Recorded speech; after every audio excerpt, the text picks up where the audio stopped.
Good morning. I'd like to welcome everyone to the Board of County Commissioners meeting. The time is approximately 9:30.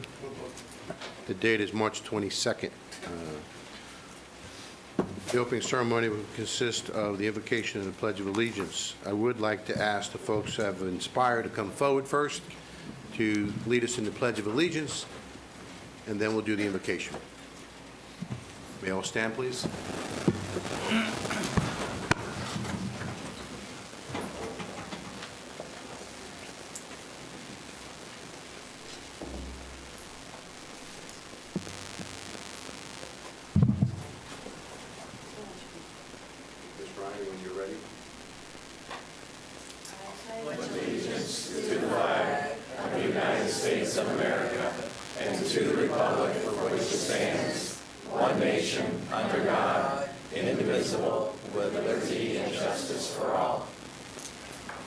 Thank you. And now we'll have Pastor Robert Melhorn from the Eternal Church of Oviedo. Pastor. Good morning, everyone. It's a privilege to be here. Let's be in prayer. Eternal God, you are the Lord of all nations, the creator of heaven and earth, and by your grace you have seen fit to have us live in this beautiful corner of the world you have made. It's with its sparkling lakes and its towering trees, a place rich in innovation and entrepreneurial spirit, a place that's a good place to call home. So we thank you. We come before you with thanksgiving.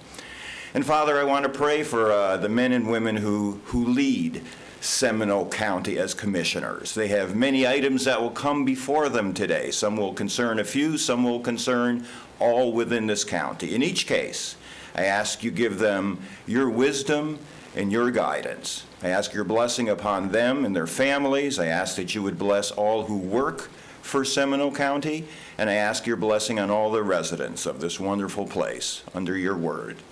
All this I ask in the strong name of Jesus. Amen. Amen. Thank you, Pastor. Thank you, Pastor. Thank you, Inspire. Now I'll move on to proclamation awards and presentation. First one will be presented by Commissioner Constantine. Commissioner. Thank you, Commissioner Galori. And it is my honor today to move the Board of Seminole County Commissioners recognizing United States Army Lieutenant Colonel Michael Gordon Beemeister, for the outstanding service to the United States and Seminole County. Whereas the brave men and women of our Army, Navy, Marines, Air Force, Coast Guard, and Space Force demonstrate a resolute spirit and unmatched selflessness, reminding us there are few things more American than giving of ourselves to make a difference in the lives of others. And whereas throughout our country's history, generations of service members have answered the call to leave their families, their jobs, and put their futures and even their lives on the line to valiantly defend our nation. And whereas for many service members, the sacrifice has ended in permanent injury or death, yet their spirit remains in the continued preservation of our freedoms and the promise of liberty. And whereas there are more than 30,000 living veterans in Seminole County who serve our nation in times of peace and war, by their service they keep America strong. And whereas Lieutenant Colonel Michael Gordon Wiesmeyer, I'm sorry, sir. Wiemeister. Thank you, sir. It's an honor that you correct me. Thank you, sir. Wiesmeister.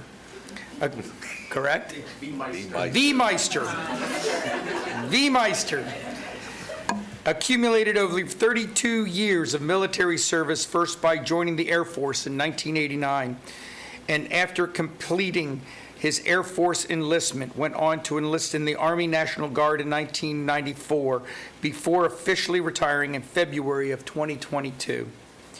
And whereas Lieutenant Colonel Michael Gordon Wiemeister served as commander of the 211th Maintenance Company, served in combat theaters, Operation Iraqi Freedom, and Operation Enduring Freedom. And whereas Lieutenant Colonel Michael Gordon Wiemeister received the Bronze Star and the Distinguished Legend of Merit Award, ranking just below the Silver Star for exceptional meritorious conduct.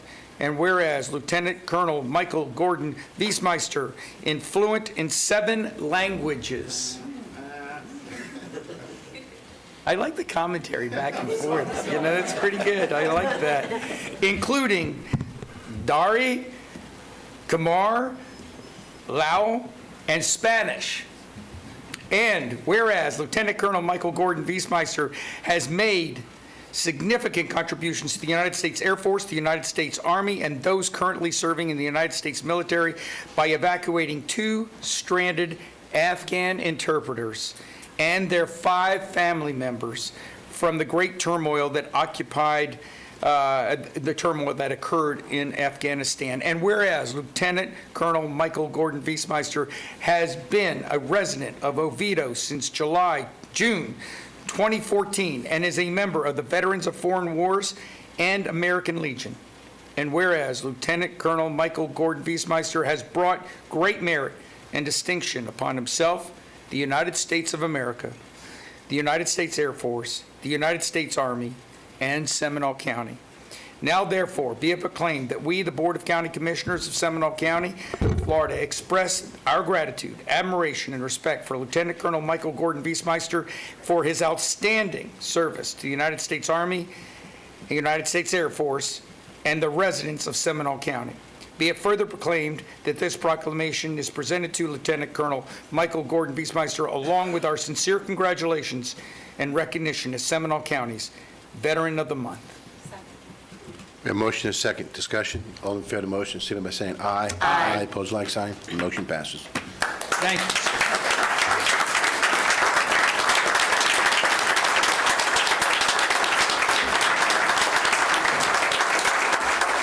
Lieutenant Colonel, we're coming down there Yes, sir. to take a picture with you.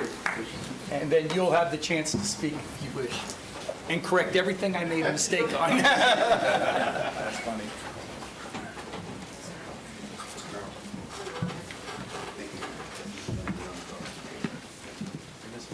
And honors. Yes, sir. I guess that's very much you.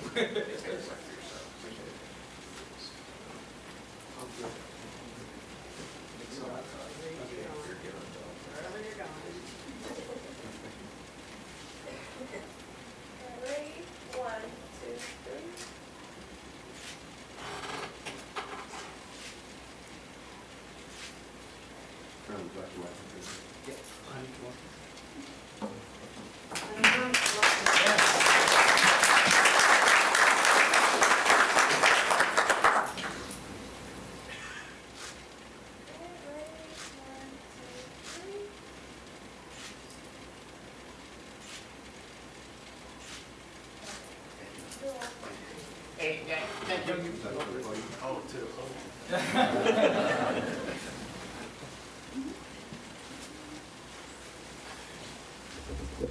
Thank you all very, very much. This is my first time in this building. It is a very nice building. 32 years ago, my mother dropped me off at the MEP station to join the Air Force.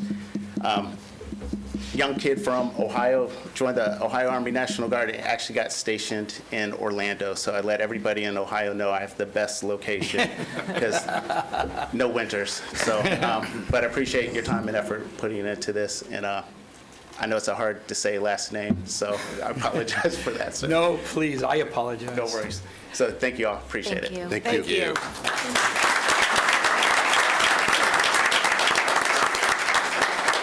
Lieutenant Colonel, if I could. You're right, like, sir. You speak 7 languages. We only listed 4. What are the others, other than English, So right?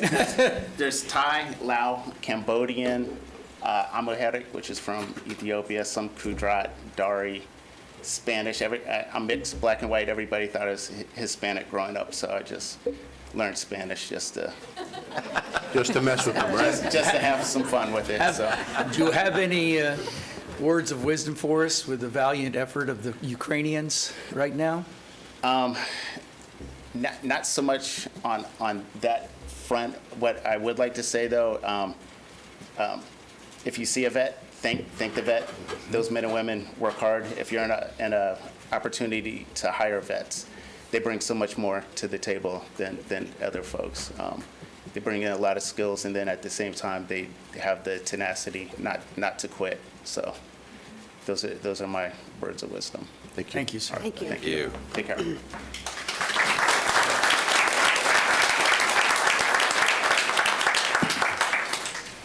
The next resolution will be presented by Commissioner Zimbauer.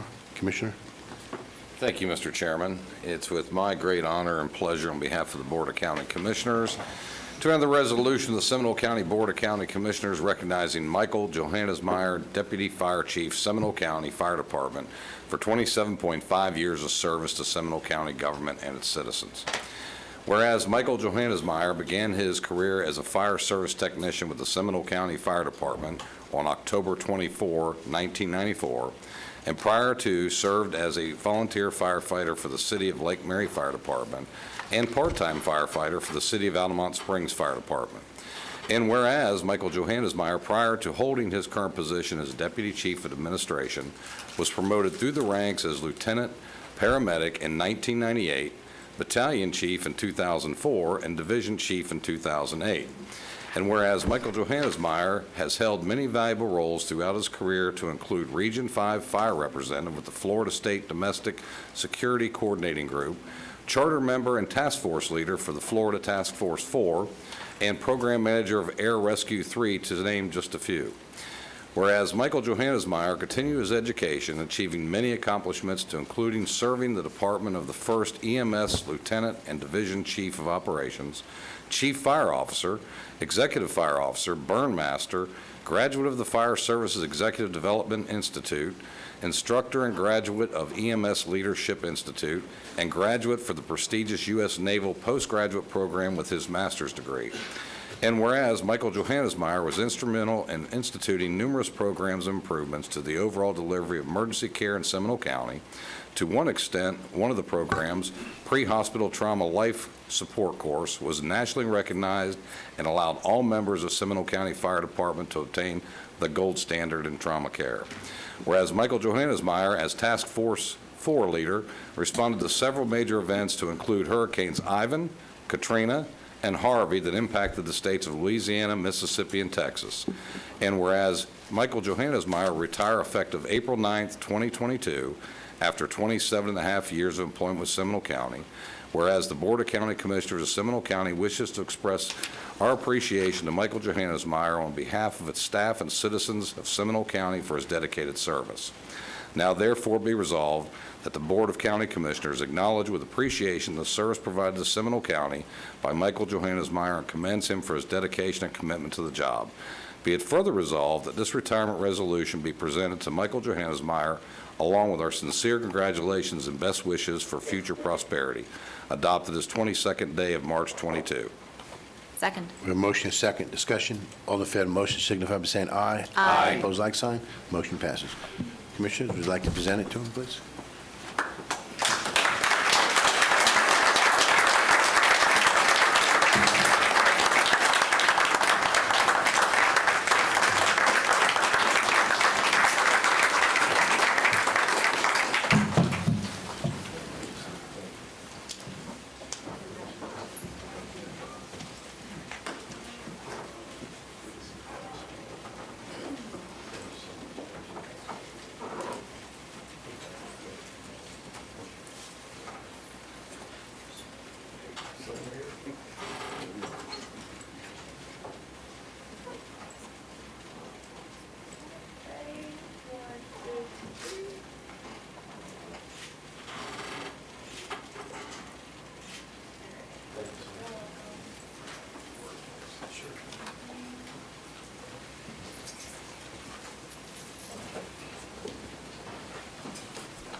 First, I'd just like to say thank you, Commissioners, County Manager Joe, Mr. Applegate, Mr. Malloy. Thank you so much for the opportunity to be recognized today. I have had a tremendous career here at Seminole County.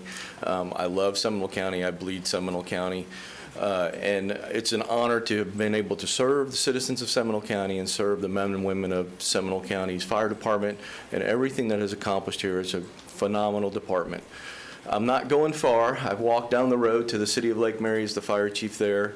I'm very happy to be able to take the skills and all the opportunities that I had here and still serve within the first response agreement, which is so critical to the nation as a landmark for what should be going on in the future for all fire departments, that we all work together, no jurisdictions. And so it's been just a great honor to be able to serve here, move to Lake Mary as their fire chief, the commission, and the city manager, Kevin Smith. I just have every opportunity there as well and look forward to continuing my career there. Thank you so much for everything that's happened. Thank you. Thank you. Excuse me, Chief. There was something I'd like to add. We can't say thank you enough, because I don't think those words really express what we all feel, as well as the citizens. So many people should be thankful, not just of you, but so many other men and women of the fire department. Your leadership truly took us to the next level, and so many other people's leadership. Being an ISO rating of 1 and CAST accreditation does not come easy. And I just wanted to personally, as a board member and as a commission, thank you for your help getting us there to help all the citizens of Seminole County. Thank you. Thank you so much. Chief, one other thing. Task Force 4, I think we would be remiss if we didn't thank you. I don't know that the general public understands what Task Force 4 is, where this community sends our men and women as part of a task force in times of natural disasters and fires and so forth across not only this state, but the southeast region. We'd be remiss not to thank you for, on behalf of those citizens of those other states, that one day that favor will be returned to our citizens when they send their men and women into our community to help. So thank you very much for all that, leaving your family behind and going into those communities for extended period of times. It speaks tremendous. Thank you. Thank you. Have a great day. Thank you, sir.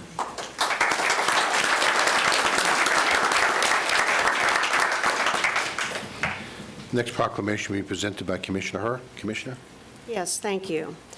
It's my honor to read the following proclamation of the Seminole County Board of County Commissioners proclaiming the month of April 2022 as Autism Awareness Month in Seminole County, Florida.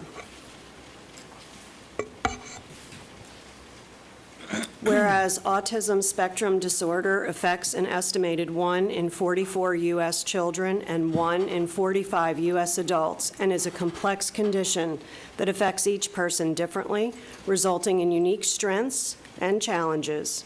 And whereas autism can cause difficulties with verbal and nonverbal communication, social interaction, and repetitive behaviors, and can affect anyone, regardless of race, ethnicity, gender, or socioeconomic background.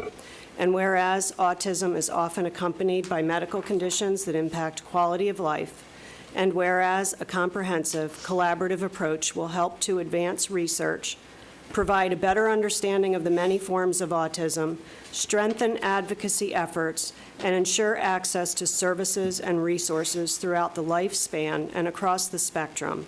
And whereas early diagnosis and intervention tailored with individual needs can have lifelong benefits, easing the transition into adulthood, thereby fostering greater independence. And whereas each person and family affected by autism should have access to reliable information and support. And whereas autistic people should have opportunities to reach their full potential as the whole of society stands to benefit from this unique condition. So for those of you that don't know, I'm a mom of a child with a master's degree from Stetson University that when he was 3, I was told what he could not accomplish. So for those moms and dads and siblings that are out there, you have to believe what we can do as opposed to what people tell you we can't do. And so, now therefore be it proclaimed by the Board of County Commissioners of Seminole County that we do hereby proclaim the month of April 22 as Autism Awareness Month in Seminole County, adopted this 22nd day of March 2022. Second. A motion, second, all in favor of the motion, signify by saying aye. Aye. Opposed, like sign, motion passes. We have two organizations, the Able Trust of Florida and Inspire. Can you please come down, please, Commissioners?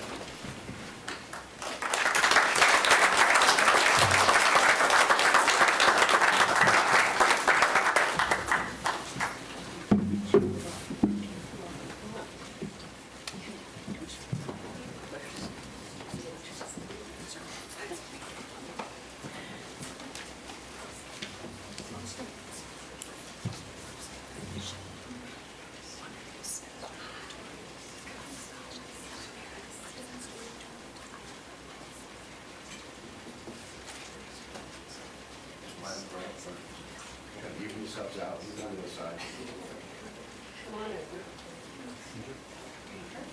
We get one or two more on this side, that'd be great. Perfect.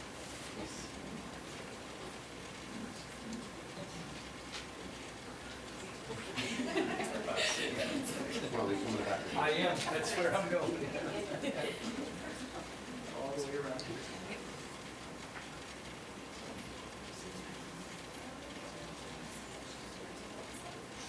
How we look?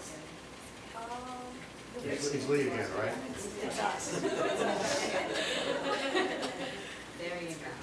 Thank you. Ready? 1, 2, 3. There we go. Okay. 1, 2.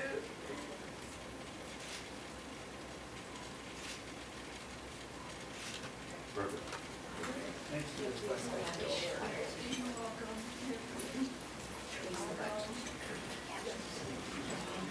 It's open, the Able Trust, like you speak, Stephanie, like that, please.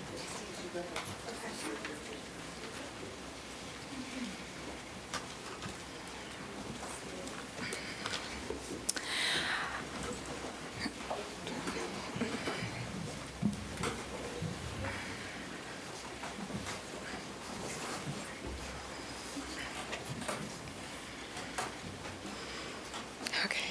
All right. Hi, everyone. I'm Pastiche Graham. As an autistic leader for the last 7.5 years, who's about to begin a global imprint on autism, today I am very honored to also appreciate and accept my very first proclamation for the month of April every year so that we can slowly begin a new eye-opening movement called Autism Acceptance. I love every autistic person universally, and thank you to the Able Trust and Chip Byers for all that you do. Thank you.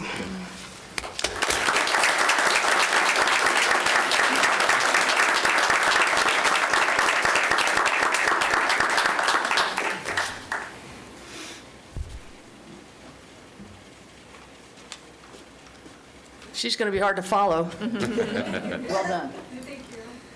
Good morning, and thank you, Chairman, and the rest of the Board of County Commissioners for this opportunity this morning and this great honor.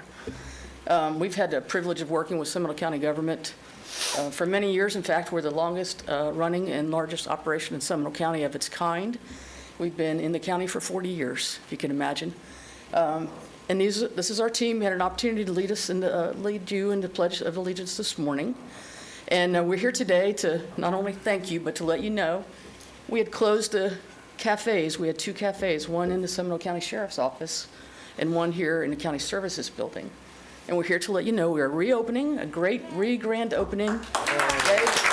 We're excited. We're very excited. And again, we're so honored to be a part of this lovely organization in Seminole County and what we're able to accomplish. So we're reopening the cafes April 11th and April 12th. So look forward to seeing us. We're going to hand out our menus and our announcements. You guys go ahead. Come on, let's do that. To the commission and the other folks on the dais first, please. And then we'll hand them out around. So I can Okay. stop eating frozen meals on every other Tuesday? Yes. The Swan's So- delivery man's going to be upset.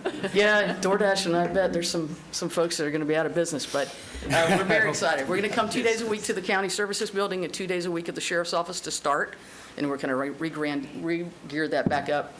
We do that through Operation Grow, which nationally is the coordinator of that program. It's giving real opportunities for work, and also Vince and Natasha are job coaches. And so what we do is we go out in the community, we find jobs, competitive employment opportunities for these folks. And then part of that training process are these cafes. So that's how we learn some of the skill sets that make us more employable, better able to perform these jobs. We have Eric in the green shirt and the vest. He works at Chianti's in Longwood.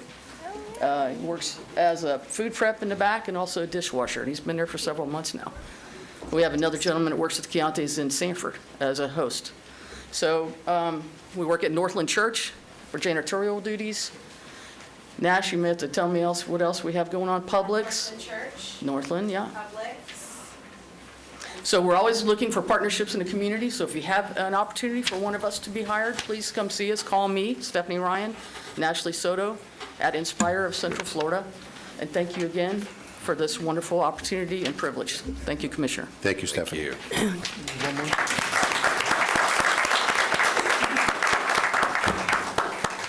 Thank you. Commissioner Herr? I'd just like to round that out to say that it's one thing to create this workforce and create those that are ready to work. It's another thing for those of us that are employers to open up our arms and think a little bit differently about the opportunities that we may have. And I will tell you, those will be different interviews, but you will be hiring the most loyal and capable employees of your lifetime, and they will positively impact your workforce. So let's think a little bit differently around inclusivity. We talk about equity and inclusivity all over this country now, but we don't do that much with regard to disabilities, and that's just simply got to change. So think differently. One of you guys needs to be working here. Thank you, Inspire. Thank you, Thank you all. Able Trust. Thank you, Commissioner Herr.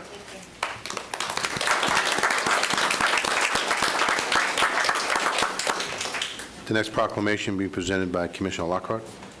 I'd like to move the following proclamation of the Seminole County Board of County Commissioners proclaiming the week of March 20th through 26th as Florida Surveyors and Mappers Week 2022 in Seminole County. Whereas surveyors and mappers are counted among the founding leaders of our country and were instrumental in the formation of the layout of property boundaries in the United States, which have provided citizens the enjoyment of property ownership. And whereas George Washington, Thomas Jefferson, and other former presidents of the United States served their fellow colonists as surveyors. And whereas the citizens of Florida recognize the valuable contributions of the surveying and mapping profession to the history, development, and quality of life in Florida and the United States of America, and make important decisions based on the knowledge and expertise of licensed surveyors and mappers. And whereas the surveying and mapping profession requires special education, training, knowledge of mathematics, the related physical and applied sciences, and requirements of law for evidence. And whereas surveyors and mappers are uniquely qualified and licensed to determine and describe land and water boundaries for the management of natural resources and protection of private and public property rights. And whereas the continued advancements in instrumentation have required the surveyor and mapper not only to be able to understand and implement the methods of the past, but also to learn and employ modern technology in finding solutions to meet the challenges of the future. Now therefore be it proclaimed that we, the Seminole County Board of County Commissioners, does hereby proclaim the week of March 20th through 26th, 2022 as Florida Surveyors and Mappers Week. Be it further proclaimed by the Board of County Commissioners of Seminole County, Florida, that this proclamation be spread upon the official minutes by the Clerk of the Circuit Court in and for the County of Seminole, adopted this 22nd day of March, 2022. Second. A motion and a second. All in favor of the motion, signal by saying aye. Aye. Opposed, like sign. Motion passes. Commissioners, would you like to present it?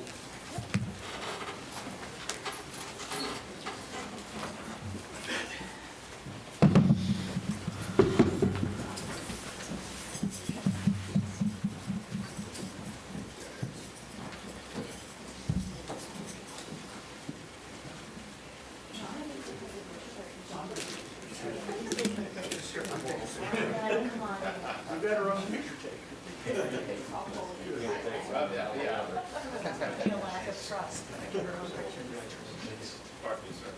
right, who's the...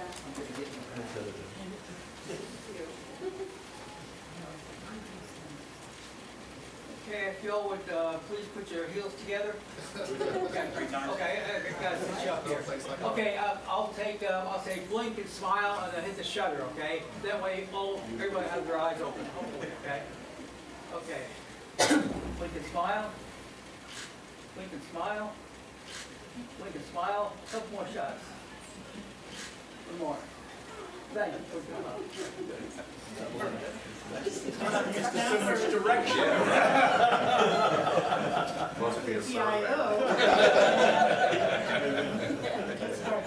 Ready? 1, 2, 3.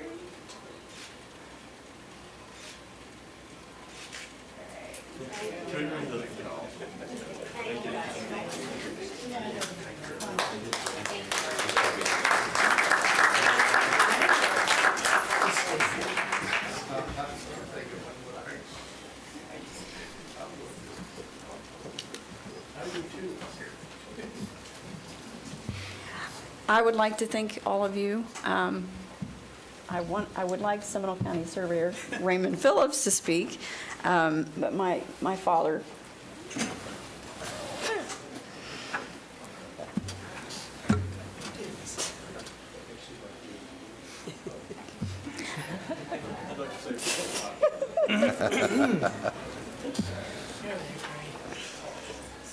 Here is my father. He's the one who brought me into the industry. I'm not a land surveyor, but it has been a privilege to work with him. It's been a privilege to work with you. I'd been surveying for about 47 years, and we've done a lot of work with Seminole County. I know most of the engineers and the folks that work in the engineering department. I was the president of Southeastern Surveying until my retirement. I formed an ESOP and then sold the company to the employees, and they're carrying on the tradition. They're still working with Seminole County, and many of the engineers that are here, some of you may know the company. So I'm proud to have worked with Seminole County for many years, as well as all the cities within the county and the surrounding counties. So got a lot of history here. I'm going to turn it over to Raymond, your new county surveyor, or new to me. Newish. Newish. Raymond Phillips. I'm the Seminole County Surveyor as of August. No development, no road, no subdivision, no mall happens without a surveyor either reviewing or actually being on the ground. Since 1776, surveyors have helped develop this country. I'd like to thank the surveyors who came before me. I'd like to thank the county for the opportunity to be their county surveyor. And I'd like to thank my brother over there, because one of the few opportunities I can thank my brother. Thank you, commissioners. Thank you. Thank you. Thank you.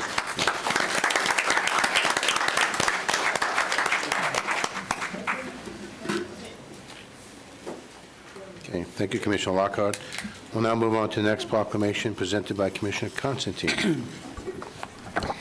Thank you very much, Mr. Chairman, and I move proclamation of the Seminole County Board of County Commissioners proclaiming the month of April 2022 as Water Conservation Month in Seminole County, Florida. Whereas water is the basic and essential need of every living creature. And whereas the state of Florida, the Water Management Districts, and the Seminole County Board of County Commissioners have worked together to increase the awareness about the importance of water conservation. And whereas Seminole County and the state of Florida have designated April, which is typically a dry month, when water demands are the most acute, as Florida's Water Conservation Month for the purpose of educating citizens about how they can help save Florida's precious water resources. And whereas Seminole County has always encouraged and supported water conservation through various educational programs and special events. And whereas every business, industry, school, and citizen can make a difference when it comes to conserving water to promote a healthy economy and community. And whereas the Seminole County is calling upon each citizen and business to help protect our precious resource by practicing water-saving measures and becoming more aware of the need to save water. Now therefore be it proclaimed by the Board of County Commissioners of Seminole County that we do hereby proclaim this month of April 2022 as Water Conservation Month in Seminole County. Second. A motion is second. All in favor of the motion, signify by saying aye. Aye. Opposed, like sign. Motion passed unanimously. Do we have anyone here to? Yes, we do. Yeah, Commissioner. Come on up, guys. Thank you.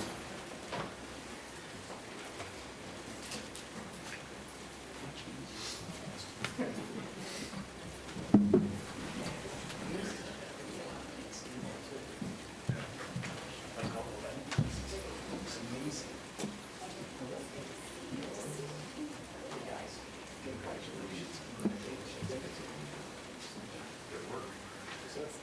1, 2,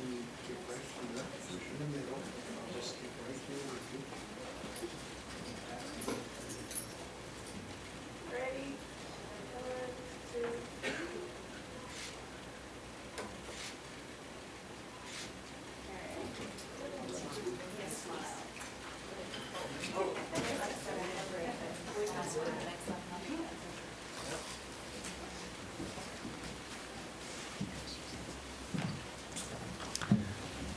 Good morning, ladies and gentlemen.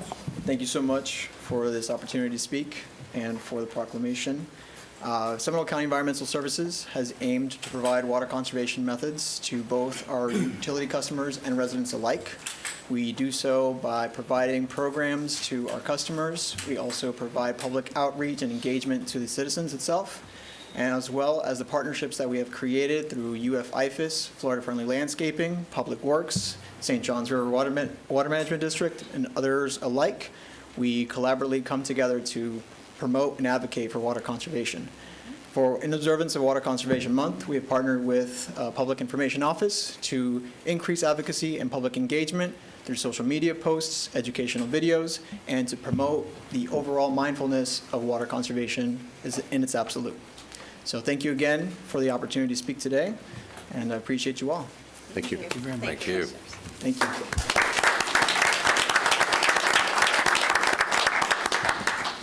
Thank you. We'll now move on to presentation by CFX on State Road 414. Can we have the staff folks here, please? Thank you. Good morning. Morning. Mr. Chairman, Commissioners. Is this? All right. All right. Can you give us your name and address of your office? Absolutely. My name is Will Hawthorne. I serve as the Director of Engineering at the Central Florida Expressway Authority. Our address is 4974 ORL Tower Road, Orlando, Florida 32807. Thank you. Good to see everyone this morning. I'm very happy to be here to give you an update on the project development and environment study of the 414 Expressway Extension, otherwise known as PD&E study for short. The section of 414 we're focusing on this morning is between 441 and 434. The existing tolled 414 Expressway, or John Lane Apopka Expressway, provides regional connectivity between Northwest Orange County and I-4, as shown in green. As you're probably aware, the I-4 Ultimate had some improvements in this corridor as well and converted Maitland Boulevard into a quasi-limited access facility, leaving the segment between 441 and 434 as four intersections with 3 signals, essentially linking 2 limited access facilities. Prior to this PD&E, we, CFX, conducted a study to evaluate the feasibility of extending the existing 414 Expressway from its current terminus at US 441 to 434. The feasibility study was documented in a 414 reversible express lanes schematic report in 2019. And identified potential alternatives including tolled directional express lanes within the median of 414 between US 441 and 434.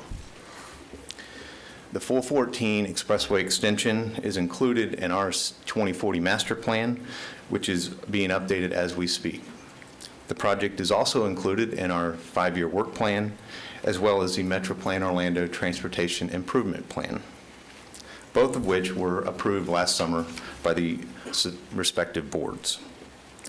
Please keep in mind that Maitland Boulevard, east of US 441, is a FDOT District 5 facility that crosses multiple jurisdictions, including the city of Altamont Springs, the city of Maitland, Seminole County, and Orange County. The study involved evaluating alternatives and the impacts of adding an elevated limited access toll lane facility within the median of 414 through these limits. Doing this would allow through traffic on 414 to bypass the 4 intersections and the 3 signals and to provide a regional direct connection to I-4 and vice versa. The preferred alternative maintains the local access along 414 today, and the existing intersections would be constructed within the existing right-of-way. Numerous agencies and stakeholders have provided input, and we've had the opportunity to meet with many of them during the study. We've also been able to provide project updates to interested community groups and residents. Input from these stakeholders have been used to refine the preferred alternative, which you'll see in a second. Since the study began in April of 2020, public outreach and coordination has been an integral part of the evaluation process. The study team distributed a public kickoff newsletter in June of 2020 and an alternatives public workshop in February of 2021. The team also presented to the project's environmental and project advisory groups once in December of 2020 and again in August of 2021. CFX's Environmental Stewardship Committee has also had multiple opportunities to provide input. These public involvement activities have allowed the public to weigh in on the alternatives development and the refinement process. A summary of the key input and feedback is shown here, and during the study I would like to note that we did coordinate extensively with Seminole County relative to the sedimentation and erosion issues associated with the Wekiva River. As always, CFX, we abide by the best management practices that are set forth by DOT with regards to roadway improvements and constructions. Additionally, coordination with Seminole County on the Little Wekiva River sedimentation study will continue into the design phase of this project. The study team has also presented to CFX's Environmental Stewardship Committee 3 separate times over the course of the project schedule, with our most recent meeting being last August. At that meeting, the committee provided their support to present the preferred alternative to our board for approval to head to public hearing. The ESC meetings resulted in the additional input noted here on the right.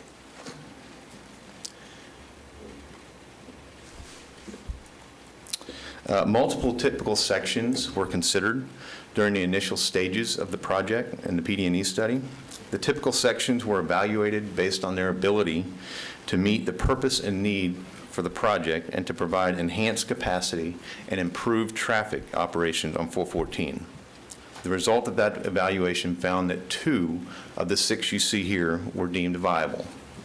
The resulting viable alternatives were further evaluated to determine their potential impacts, construction costs, as well as their operations and maintenance costs.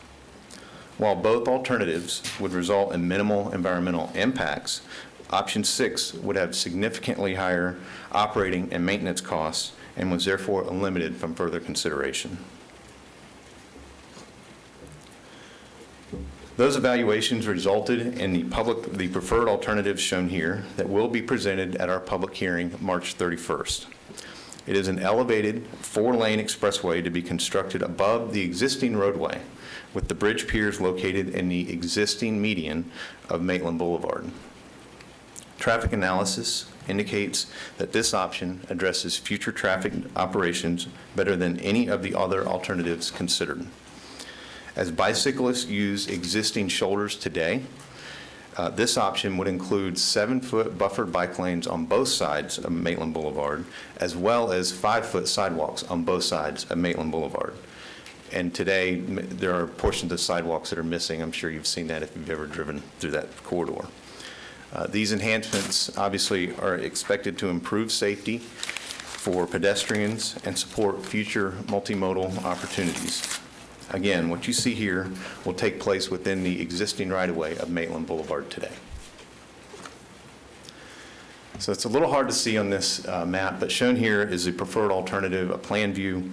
The preferred alternative maximizes the use of existing ponds, includes 2 new ponds and 2 new swales. The project also includes modification to the Lake Bosse and Little Wekiva Canal bridges. The preferred alternative would maintain local access along the existing at-grade Maitland Boulevard for cross streets, as well as access to 441 and 434. So the locals do not have to use this to get to their homes. If you are coming to the west side of town, if you're coming from the west side of town, coming from Apopka, heading towards I-4, you would be able to exit the expressway just as you go over 441 and get back onto Maitland Boulevard for local access, or to continue on the elevated lanes and bypass those 4 sections and 3 signals that are found in that area.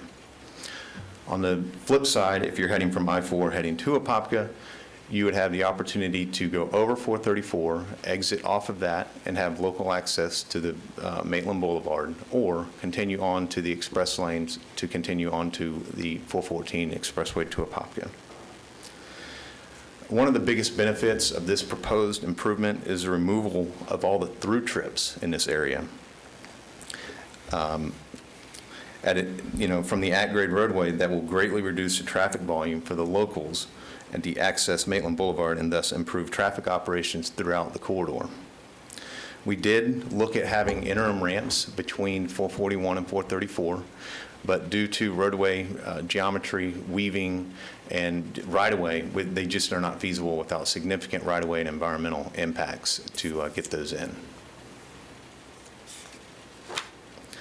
As stated previously, the preferred alternative would be constructed within existing right-of-way and would result in minimal environmental impacts. Of the build alternatives considered, this alternative has the lowest environmental impacts and the lowest operation and maintenance costs. From an environmental and social perspective, protected species are not anticipated to be adversely affected by the project. Furthermore, one acre of wetland impacts and less than ½ acre of surface water impacts are anticipated during construction for this project. Based on the noise study report, impacts are not expected to be substantially higher than the existing conditions, with the exception of one location, and that's at the Rose Point neighborhood, where we do find a noise wall to be reasonable and feasible. I would like to note that it's very important that the no-build alternative in this whole study, so our no-build typically is if you just don't do anything. We took that a step further, and the no-build is actually a 6-laning of Maitland Boulevard through here. Out there, there's only 4 today. So that no-build alternative, which is adding 1 additional lane in each direction that's out there today, resulted in higher noise impacts than what our preferred alternative contemplates. Lastly, the A-First pipeline that recovers stormwater from the I-4 Ultimate project and is treated for irrigation use by the city of Altamont Springs would need to be relocated prior to this project beginning, which we've coordinated with the city and would ensure that that's done so. The total project costs are estimated to be $365 million. Again, we are scheduled to hold a public hearing March 31st. And the public has 2 options for participating, in person and online.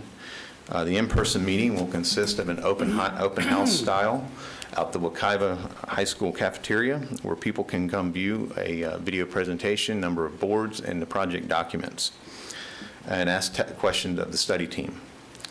Following the 1-hour open house, we will hold the public hearing in the school's auditorium, where the public can present their comments to CFX. Attendees who choose the online version will view a presentation and will be able to ask questions of the study team and submit comments via a chat box.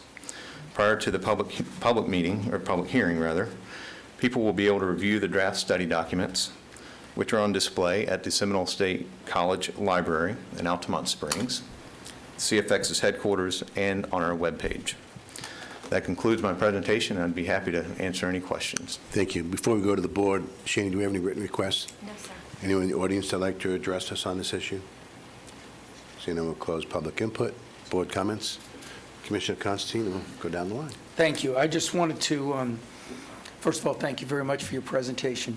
As the representative on the Expressway Authority, I just wanted to let you all know a few more things. If this is approved, I've been told that we would be able to drive on it within 5 years, which I think would be extraordinary as far as time, but that was what Laura Kelly told me, so. She's my boss, so There you we'll go. make it happen. The one thing interesting, though, that I think we all should know, just like the expressways on I-4, it's going to take some getting used to as to where you can get on and where you can get off. One of the things that is that you'll note that on 434, you can't get on the elevated expressway. You will have to just get on 434 and use the local. So that, and mostly that was because of size, but also that we were looking at the local residents, and they will still get the opportunity to have a better flow of traffic, being that there's elevated. Most of the people coming from Maitland Center will be taking Correct. that if they're going that direction.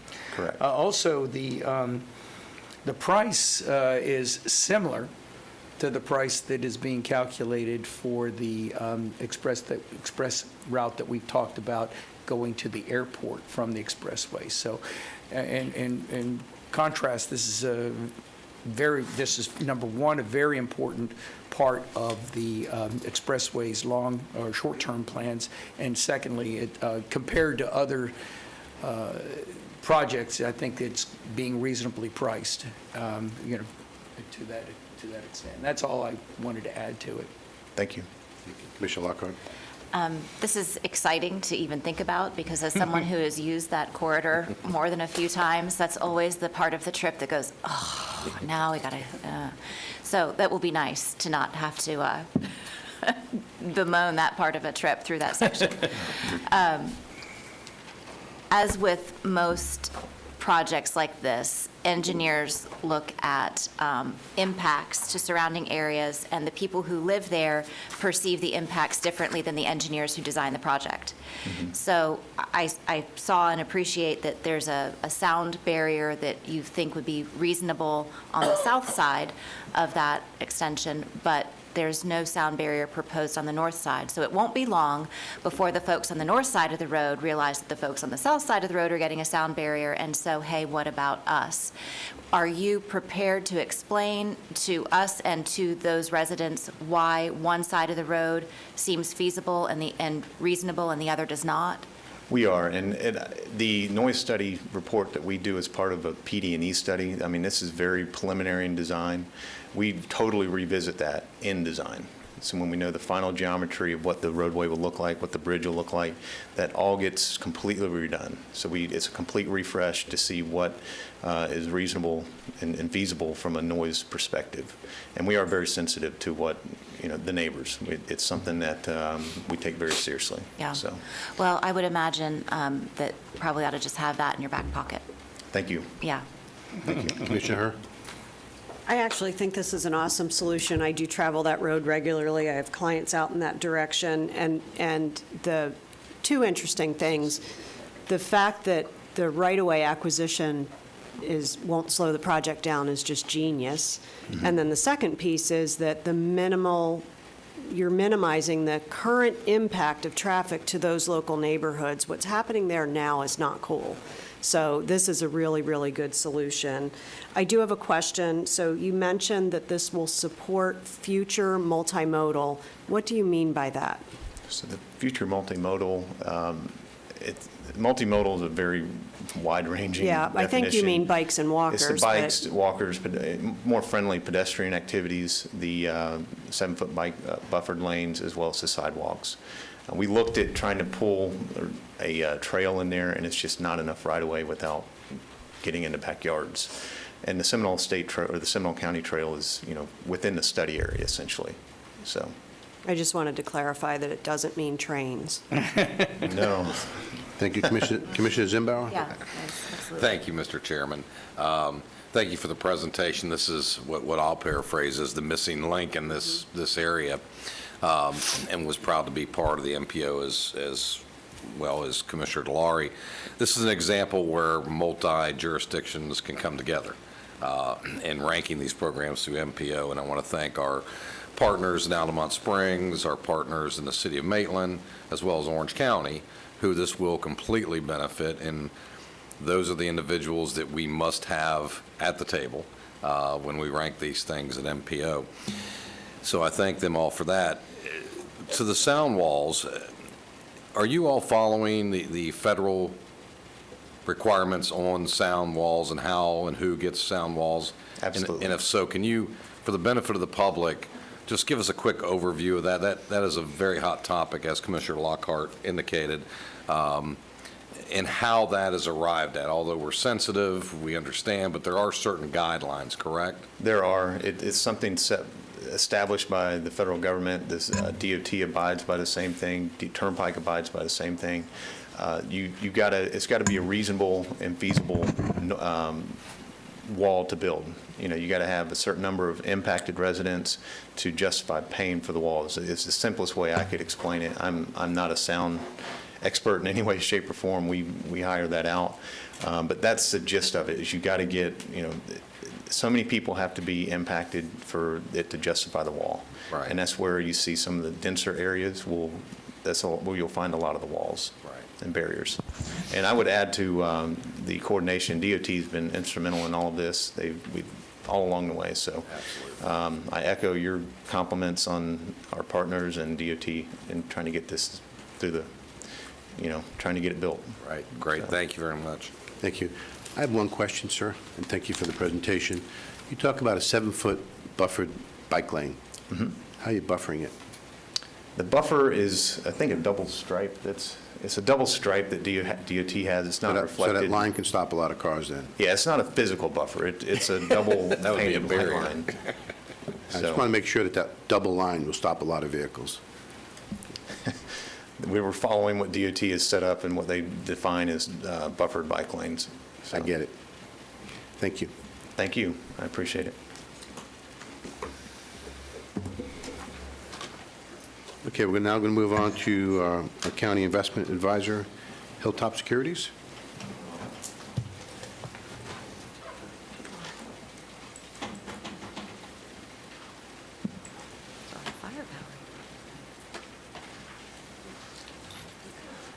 Thank you.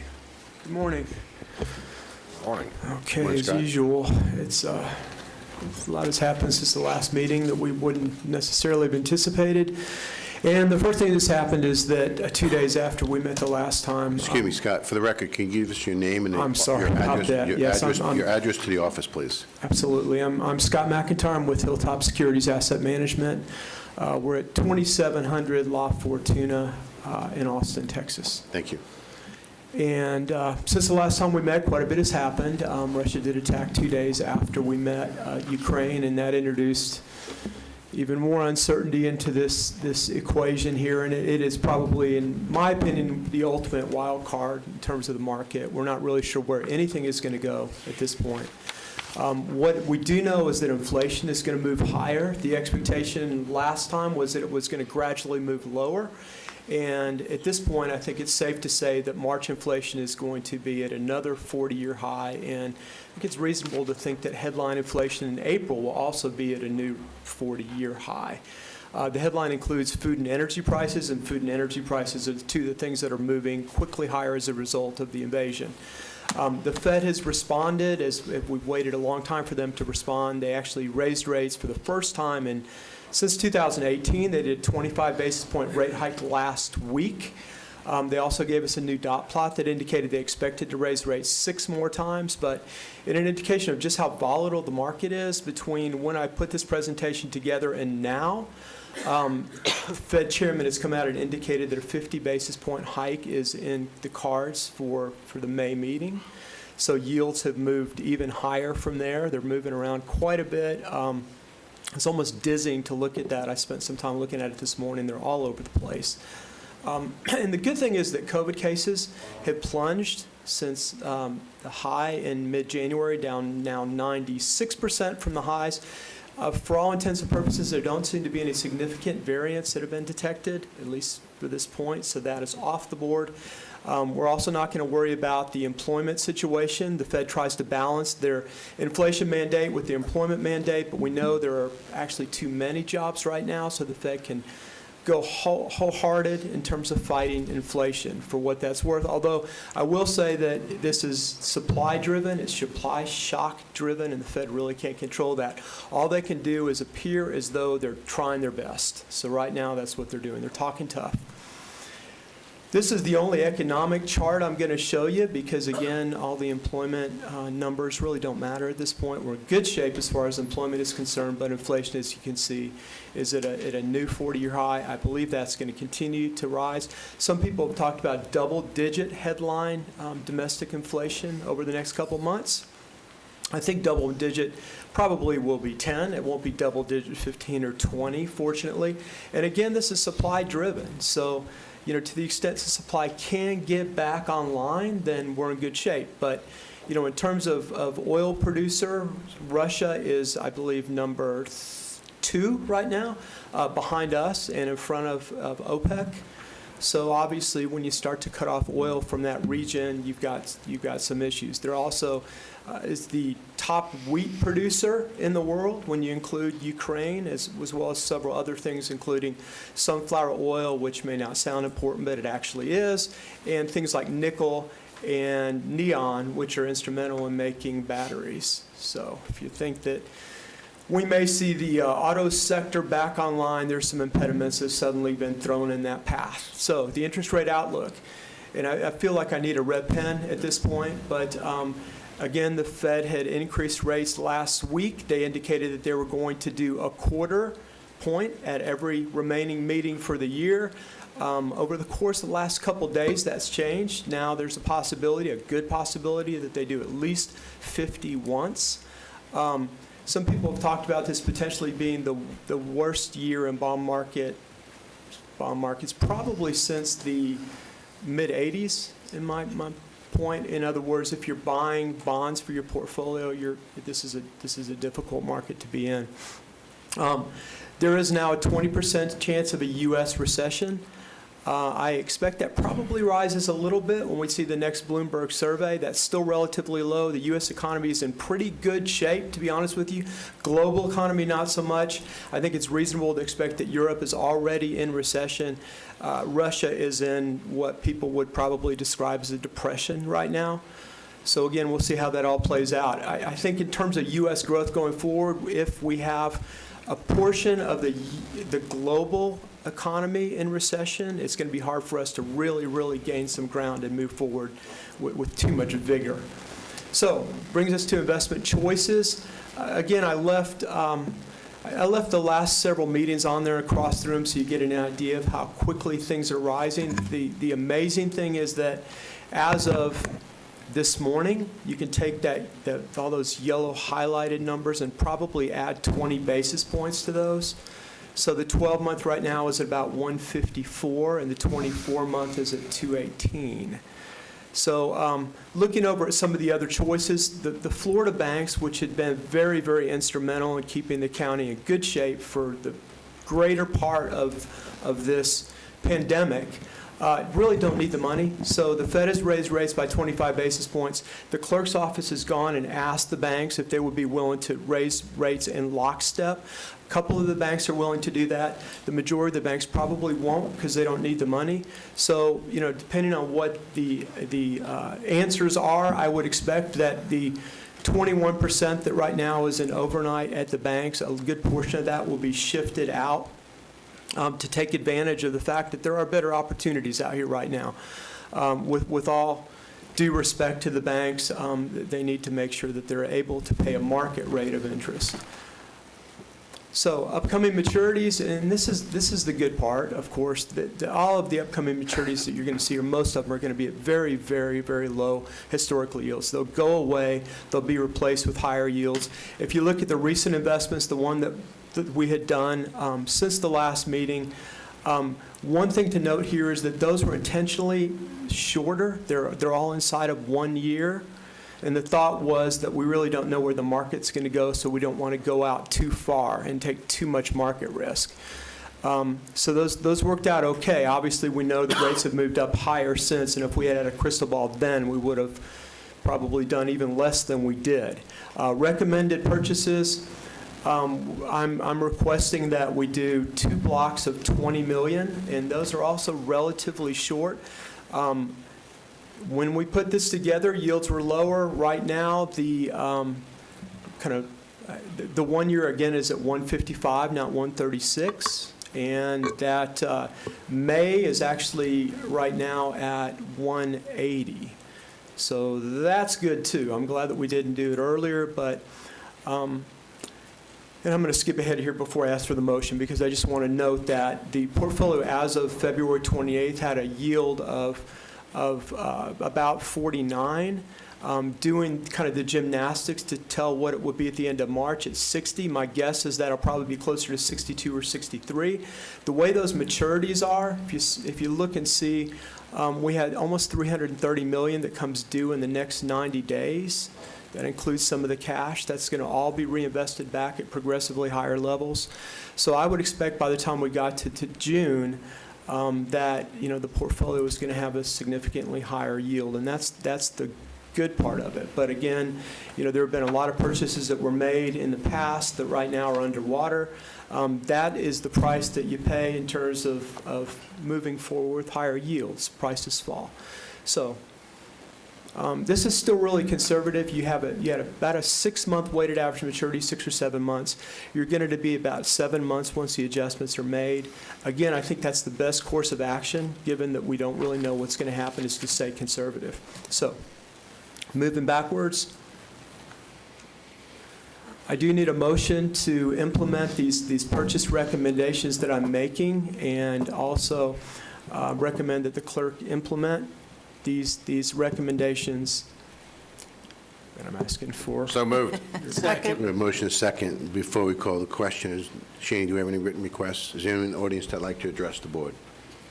Seeing none, we'll close public input. Discussion from the board. Commissioner Zimbauer. Thank you very much for, Scott, putting this on. I was in a CEO conference yesterday, and your automotive statement caught my eye. Ford Motor Company, as of yesterday, has 140 vendors in parts default. The supply chain is really impacting the automotive sector, but it's also affecting a trickle-down from that, as well as the housing and building trades and so forth. What is your take on where this is headed? I know you can't predict the future. I heard your 20% recession. I've got my own opinions where that might be headed. What is your gut feeling on basically what little the Fed has attempted to do? I agree that's an optics. But overall, your background and experience, where do you really see this going, say, in the next 2 quarters? And I'll come back to the idea that the war is a major wild card. Obviously, if it escalates, then supply chains get kicked out. I mean, eventually the problem's going to be solved. Intel is building plants not only here but overseas. I think that every chip maker in the world is trying to expand facilities. It just takes a while. And those facilities will be expanded. It's just some of the things like the nickel and the neon, which none of us really had any idea came from that area of the world. Now, I don't know how quickly that can be adjusted or whether those minerals are only in that part of the world. But, my gut feeling at this point is that we haven't really absorbed, in any of the financial markets, how bad it potentially could be. I do think that ultimately things will be fine. We're at a really big bump here. And it's a bump that we didn't even begin to anticipate, nor could we have. Not only from the Omicron rising in early December, and peaking as high as it did in January, and then having that over and done with as quickly as it did, just have war step in. And, just in terms of my lifetime, I can't remember a more significant military conflict than this one. So I'm going to sort of, in terms of gut feeling, I do think that volatility is going to be the name of the game. I think there's going to be a lot of what appear to be mistakes, but they're just that military leaders, politicians, and investors really don't have any idea what's going to happen here. So back to, the county, I think that a fairly conservative approach in your investments is going to be the best course of action. You may not earn as much as you possibly could have, but you'll be in better position for the bumps. Great, thank you. Any other statements, comments? All in favor of the motion, signify by saying aye. Aye. Opposed, like sign. Motion passed unanimously. Thank you, Okay, Scott. thank you all. Okay, we'd like to take a 5-minute recess before we go into consent agenda, if there's no objections. Okay, 5-minute recess.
Is back to the dais, please.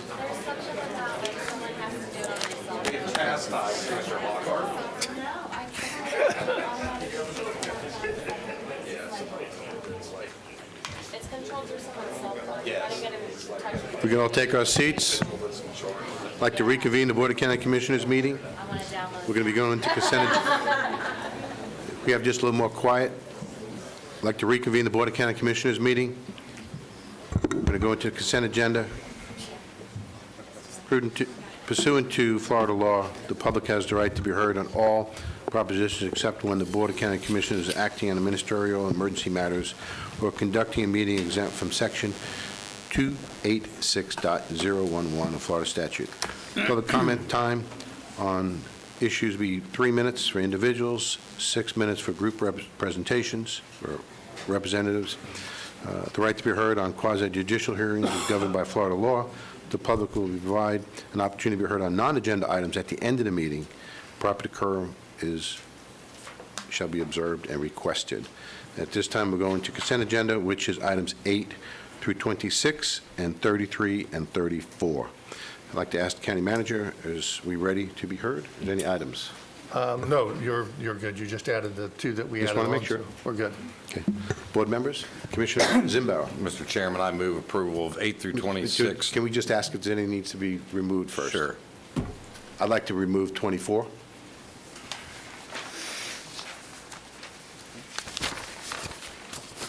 For separate discussion. Anyone else? Commissioner Zimbauer now? I'll move approval of 8 through 23, 25, 26, 33, and 34. Second. Okay, we have a motion, a second. Any written requests, Ms. Cheney? No, sir. Anyone in the public have anything they'd like to add? Like to close public comments? All in favor of the motion, signify by saying aye. Aye. Opposed, like sign. Motion passes. Okay, the reason why I asked item number 24 to be pulled was it's to do with the Water and Sewer Capital Program update. And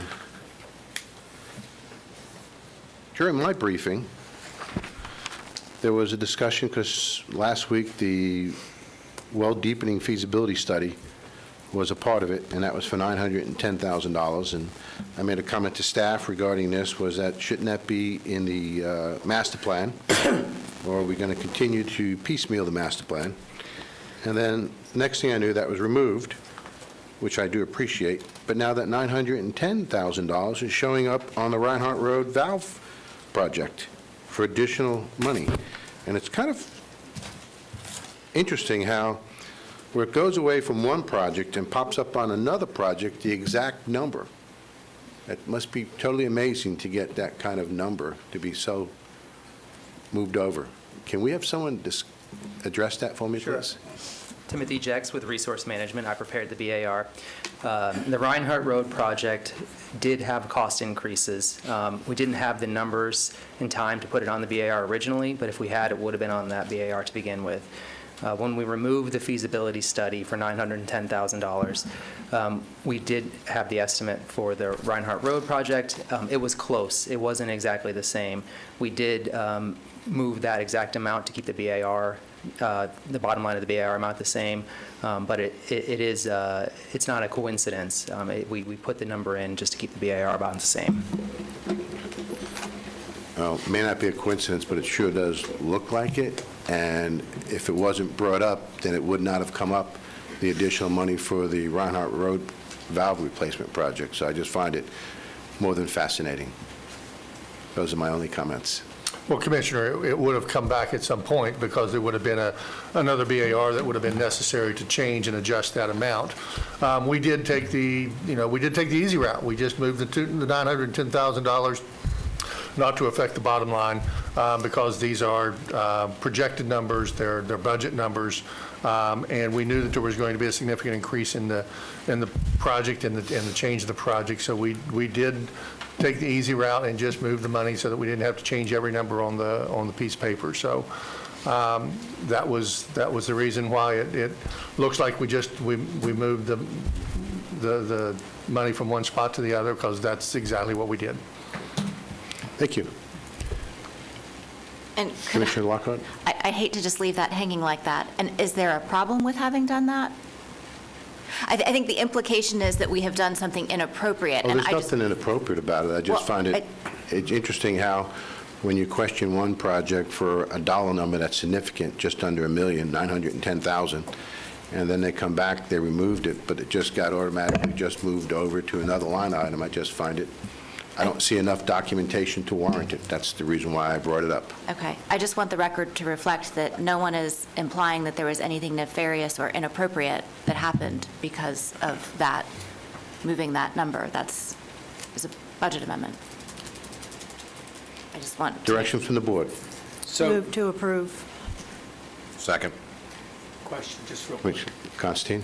Just to clarify, so taking the easy approach, which I understand, if it doesn't cost that much, obviously that money will go back into the reserve. Correct. Okay, so the only reason that you put the same amount is because, as Tim indicated, it was the easy way out. Is that That's right. correct? All right. Commissioner Herr? I look at it a little bit differently from the perspective that we are constantly riding this team to move things along faster, quicker, deliver, execute, et cetera. And this was an opportunity to move a project back in here, get it funded appropriately, and so I appreciate that.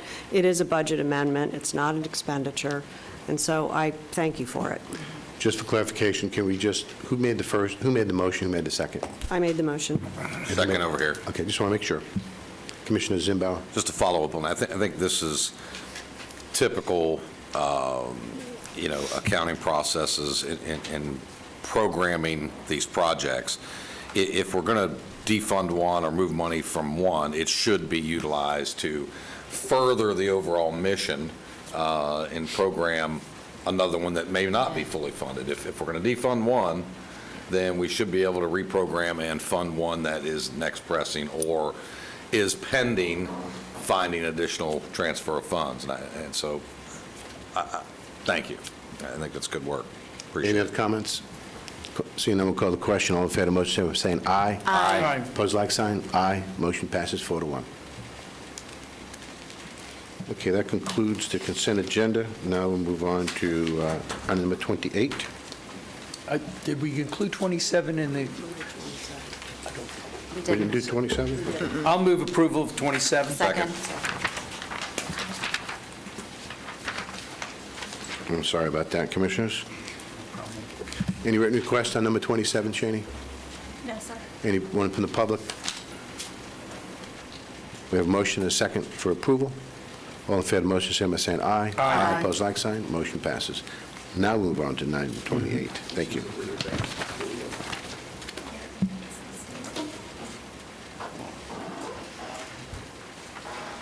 Okay. Thank you. I'm Jeff Hopper of Planning and Development, presenting item 28, which is the floor and decor site plan and development order. Applicant is Dustin Scaplo. The request is to approve a site plan and development order within the Oxford Place Overlay District at a property on the south side of 436 and west of Fern Park Boulevard. And there's a location map of where it actually is. In 2018, Seminole County amended the Comprehensive Plan and Land Development Code to create the Oxford Place Overlay District to promote mixed-use, pedestrian-friendly development in an area generally bounded by 436, 1792, and Fern Park Boulevard. The code includes fairly specific development standards, and it was the intent that site plans within the overlay be administratively approved by staff if they met the requirements of the code. However, this site contains an existing commercial building, which is the former Sam's Club, which predates the overlay and does not easily lend itself to meeting the overlay standards, primarily in terms of setback distances from the street and a single-use development concept. Because the overlay does not address the reuse of non-conforming properties, staff determined that the site plan review process would include a development order for board approval. This process is meant to ensure that the reuse of the site comes as close as possible to the intent of the overlay while still allowing a reasonable use of the existing building.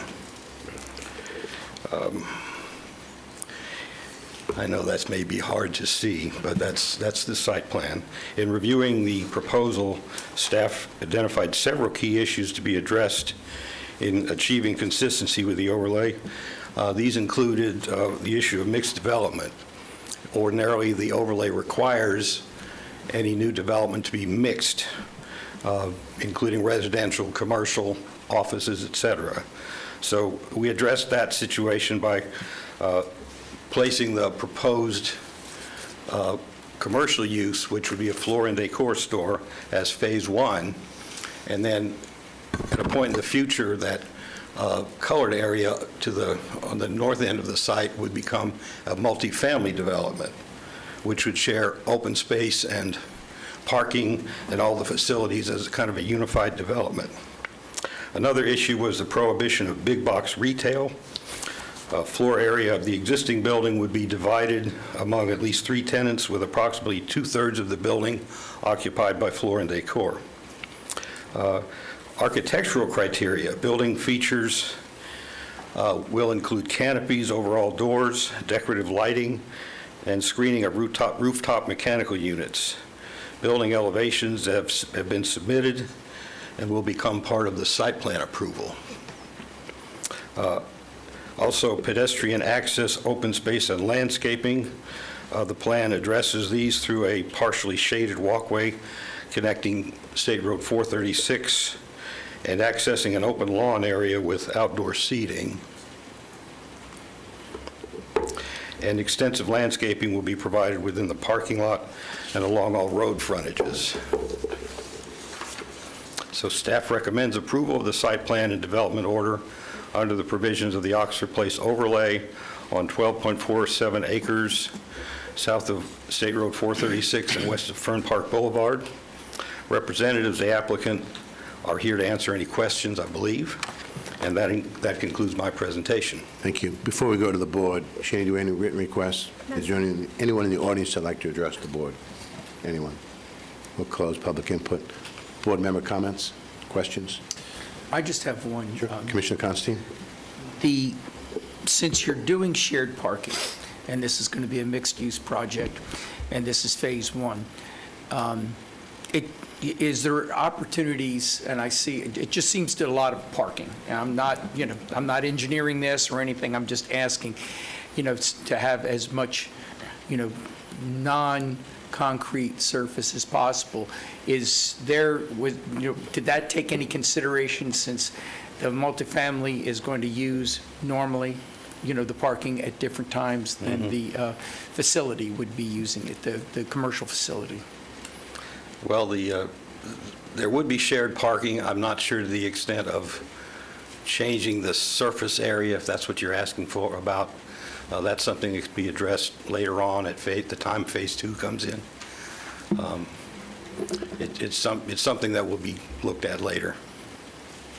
That answer your question? It just looks like there's an opportunity to have some non-invasive surface, if you want, if you will, when you're doing a shared facility like that. Commissioner Lockhart? Yep. I'd like to make a motion to approve the site plan and development order for Floor and Decor Fern Park under the provisions of the Oxford Place Overlay District. Second. A motion, second. Discussion to the motion. Seeing no one call the question, all in favor of the motion, say by saying aye. Aye. Opposed, like sign. Motion passes. Thank you. Item number 29, which is code enforcement.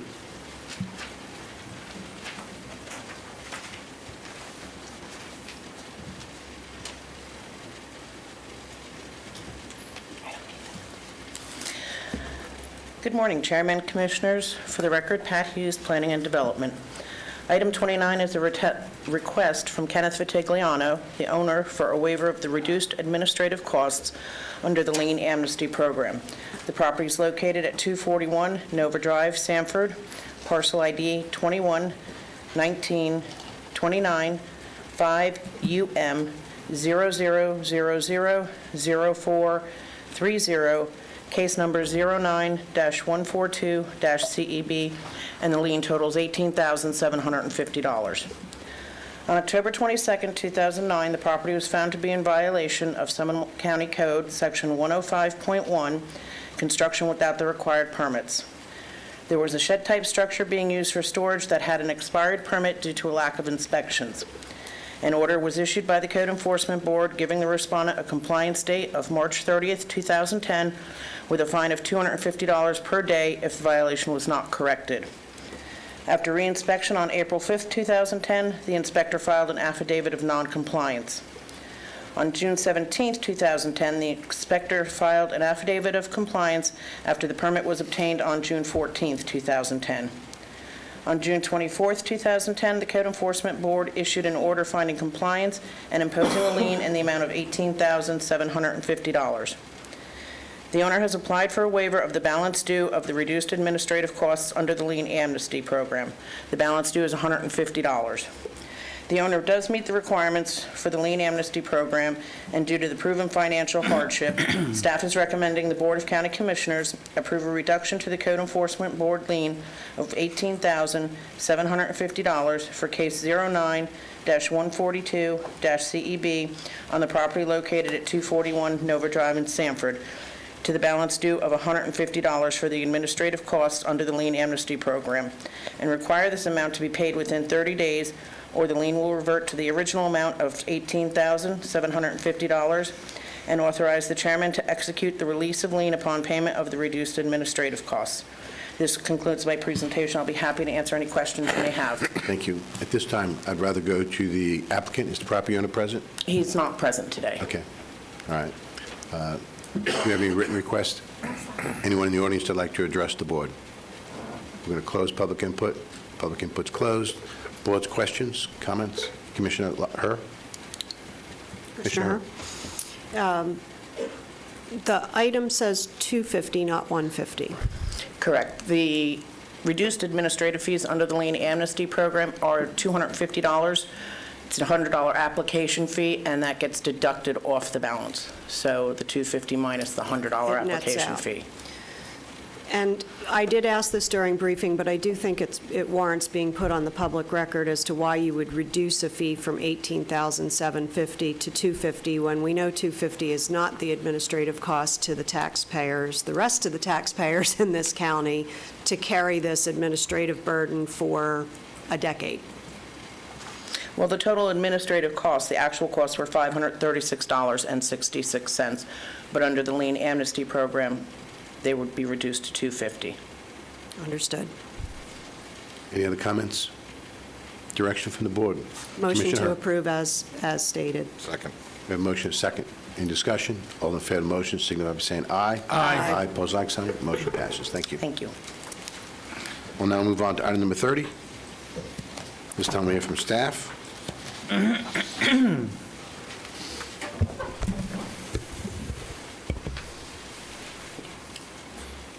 I'm Timothy Jex with Resource Management.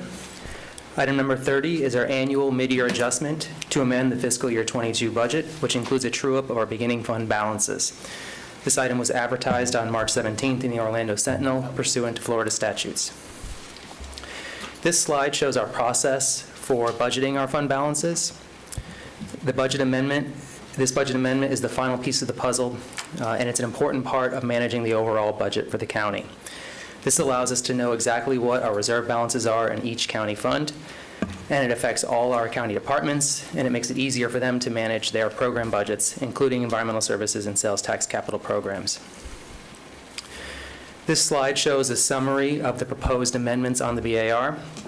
We have fund balance adjustments of $24 million. Of that, $17 million will go to reserves, including $8 million in the general fund. We have an additional $1 million for operating contingencies in smaller funds that don't have dedicated reserve budgets. And that leaves about $6 million in expenditure adjustments. This includes a 3% mid-year salary adjustment for all board and constitutional officer employees, excluding those under labor contracts, at a cost of about $3 million. We have an update to our personnel budgets in the fire fund for the union contract that was approved at the end of September 2021 after the FY21 budget had been finalized. And then finally, we have $1 million in our building department for technology upgrade project that's ongoing now that'll help consolidate some of our software systems that are used by our customers and by our staff. So this is just a summary of the amendments being proposed. The staff report includes a detailed list of every item on the BAR, and that concludes our presentation. Before we go to the board, Shani, is there any written requests? Yes, sir. Thank you. Anyone in the audience that'd like to address the board? Seeing none, we'll close public input. This time we'll go to the board. Commissioner Zimbauer. The mid-year salary adjustments, I think it's probably a question for the county manager. How are we, how is the compensation study going that you all are looking at? The compensation. Where are we at with that, I guess, at this juncture? We're supposed to have a draft back of that at the end of April, 1st of May, with our review and comments, and then we should have a final document by the first part or middle part of May, would be our hope. And the purpose of that is to examine our staff's compensation to understand if they're in market, both in the public and private, and how that looks and where we may need to do adjustments. Is that a fair analogy? Yes. Okay. So, Mr. Jex, this $3 million, what impact does that have on the FRS? Is this inclusive? FRS would go up. It's a percentage of salaries. Right, but is that part of this $3 million? Yep. And what's our projection going out, say, 5 or 10 years on the FRS with these adjustments? So we do have, we sent out a forecast that's been updated from the March 8th presentation that includes this adjustment. So built into the forecast that we're showing here is all the line items in the general fund. So I'm not sure I understand exactly what the question is, but we are forecasting increases in FRS alongside salary adjustments, and the slide that we showed does include that. Thank you. And maybe for the county manager, when was the last time we did a mid-year adjustment? Last year. Well, that was catch-up retroactive that we didn't do. Correct. You asked when we did a mid-year adjustment and when we did a mid-year adjustment to salaries, notwithstanding the pandemic catch-up that we did. Pardon me. We'd have to look. Yeah, I don't know off the top of my head. Not in the last few years. And when are we anticipating reviewing salary compensations for this upcoming fiscal year? The upcoming, the 23, right. 22-23 budget would be part of the conversation that we will be moving into with next year's budget. Which we've already started. The staff has already started, yes. Right. Yeah. Okay. Okay. Commissioner Herr, then we'll work down the line. So obviously this is in here for a reason. I think we just went down a list of all the reasons why we wouldn't do it based on upcoming studies, et cetera. So why is it in here? Was that to me? I think so. Okay. It's in here because we are experiencing an inflation rate like we haven't seen in many years. If you guys, if the commission will remember or recall, in January, we adjusted your salaries to 7.81 based on the 12-month previous CPI. We did an adjustment to our staff at 3% in October. Since the January adjustment, there's been a 0.8% increase to 7.9, and that is projected to continue to go higher as we move forward. When we look at the individual items, food 7.9, energy 25%, gasoline 37.9%, energy services 12.3%. We aren't getting ahead. We're getting behind in our salaries. Even with the adjustments that we hope to make after we do this compensation and salary adjustment, we are still woefully behind. We have 193, and as of Friday, 194 by the end of the day, vacant positions in this county. We're posting positions that we can't even get applicants for. If we can't be competitive in our salaries and we can't keep people here, we are destined to failure. This 3% is probably low. The request probably should have been 4%. 3% was a reasonable amount. 3% gave us a 6% overall. It was in line with what the commissioners received based on the CPI, and it seemed fair and just to me that that would be a reasonable request. Commissioner Hurry, you still have the floor. I still have the floor.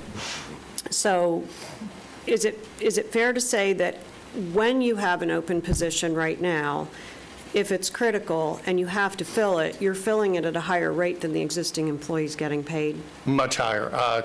In some cases, approvals of 30 to 35% based on the base pay of that particular position.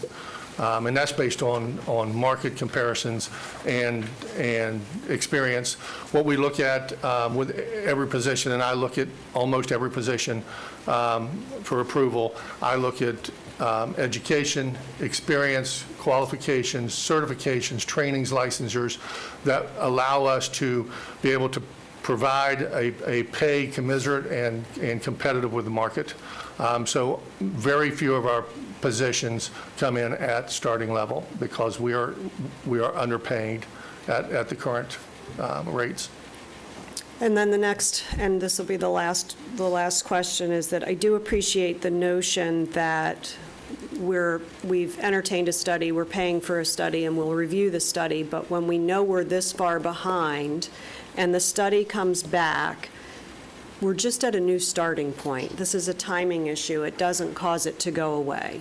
Is that a fair assessment? This is one step in a series of steps that I am going to request the commission to consider over the course of the next 2 to 3 months as we go through the budget. The 3% adjustment was to help us in some small way in an attempt to try to catch up. The salary compensation study will be the next step. The conversation during budget is going to be a $15 minimum wage starting in October and further adjustments to try to keep up with the CPI and cost of living moving forward into next year. So we blend that with the opportunity, hopefully, that we can find a way to begin a pay for performance and a merit program so that we can be competitive with those who are performing at the highest level moving forward in October. So it's not a one stop and fix everything. It's a one step in the process of trying to be competitive and stay in the market. Thank you. Commissioner Lockhart. I think what I was going to say has just been synopsized beautifully, so I'm not going to restate it. Seriously. But I would like to have Mr. Jex address the unfunded actuarial liability that comes into play with FRS that makes it almost impossible to totally predict what our liability there will be. Could you just, for the record, because I don't want you to be painted into a corner saying that you've done this calculation and everything's included, and then we get hit with the unfunded actuarial liability number, which you couldn't possibly predict, and then members of this board may come back and say, well, but you said. So could we just address that? Because I want to give you an out clause. I appreciate that. Yeah, this forecast is based on the actual expenditures that are recorded against our income statement, and we've grown it based on the percentage that Joe proposed for the raise. So this is these are estimates. These are not the exact figures, and we sort of are growing those estimates into the future. Commissioner Constantine? Nope, I don't have anything to say. Yeah, I'd like to say is that in the past when we did mid-year adjustments, we didn't do, when we did the mid-year budget amendment, we didn't do mid-year salary adjustments. We didn't add new positions. I do agree that there are issues that need to be addressed with county staff's salaries. I'm not disagreeing with that at all. I think it needs to be a holistic move. I wish that we would be discussing this in a work session instead of just on the dais here. I'd like to see more documentation about the things that were just told to us. We've never done this before with a mid-year adjustment that I can remember, and I'm concerned about doing it here and then piecemealing it again, and then piecemealing it again. I'd like to look at it holistically so we understand exactly what the ramifications of these actions would be. Looking at that graph that's on the projector right now, the green line, red line, that's my biggest concern right now. And I know that the salary adjustment study is out. I'd like to see what that has to come back. I want to pay an honest rate that is being out there in the public, but just looking at this one item at a time without proper documentation, I'm having an issue with it. Those are my concerns. Commissioner Zimbauer? To follow up, look, there is no doubt, and I don't debate, that there are some folks that need increases in our organization. I would also say there may be some that may be overpaid, and I think this compensation study should flush that out. But the reality is, since the day I became a commissioner here almost 4 years ago, I requested a vacancy report from HR the very first month I arrived. I've requested one ever since.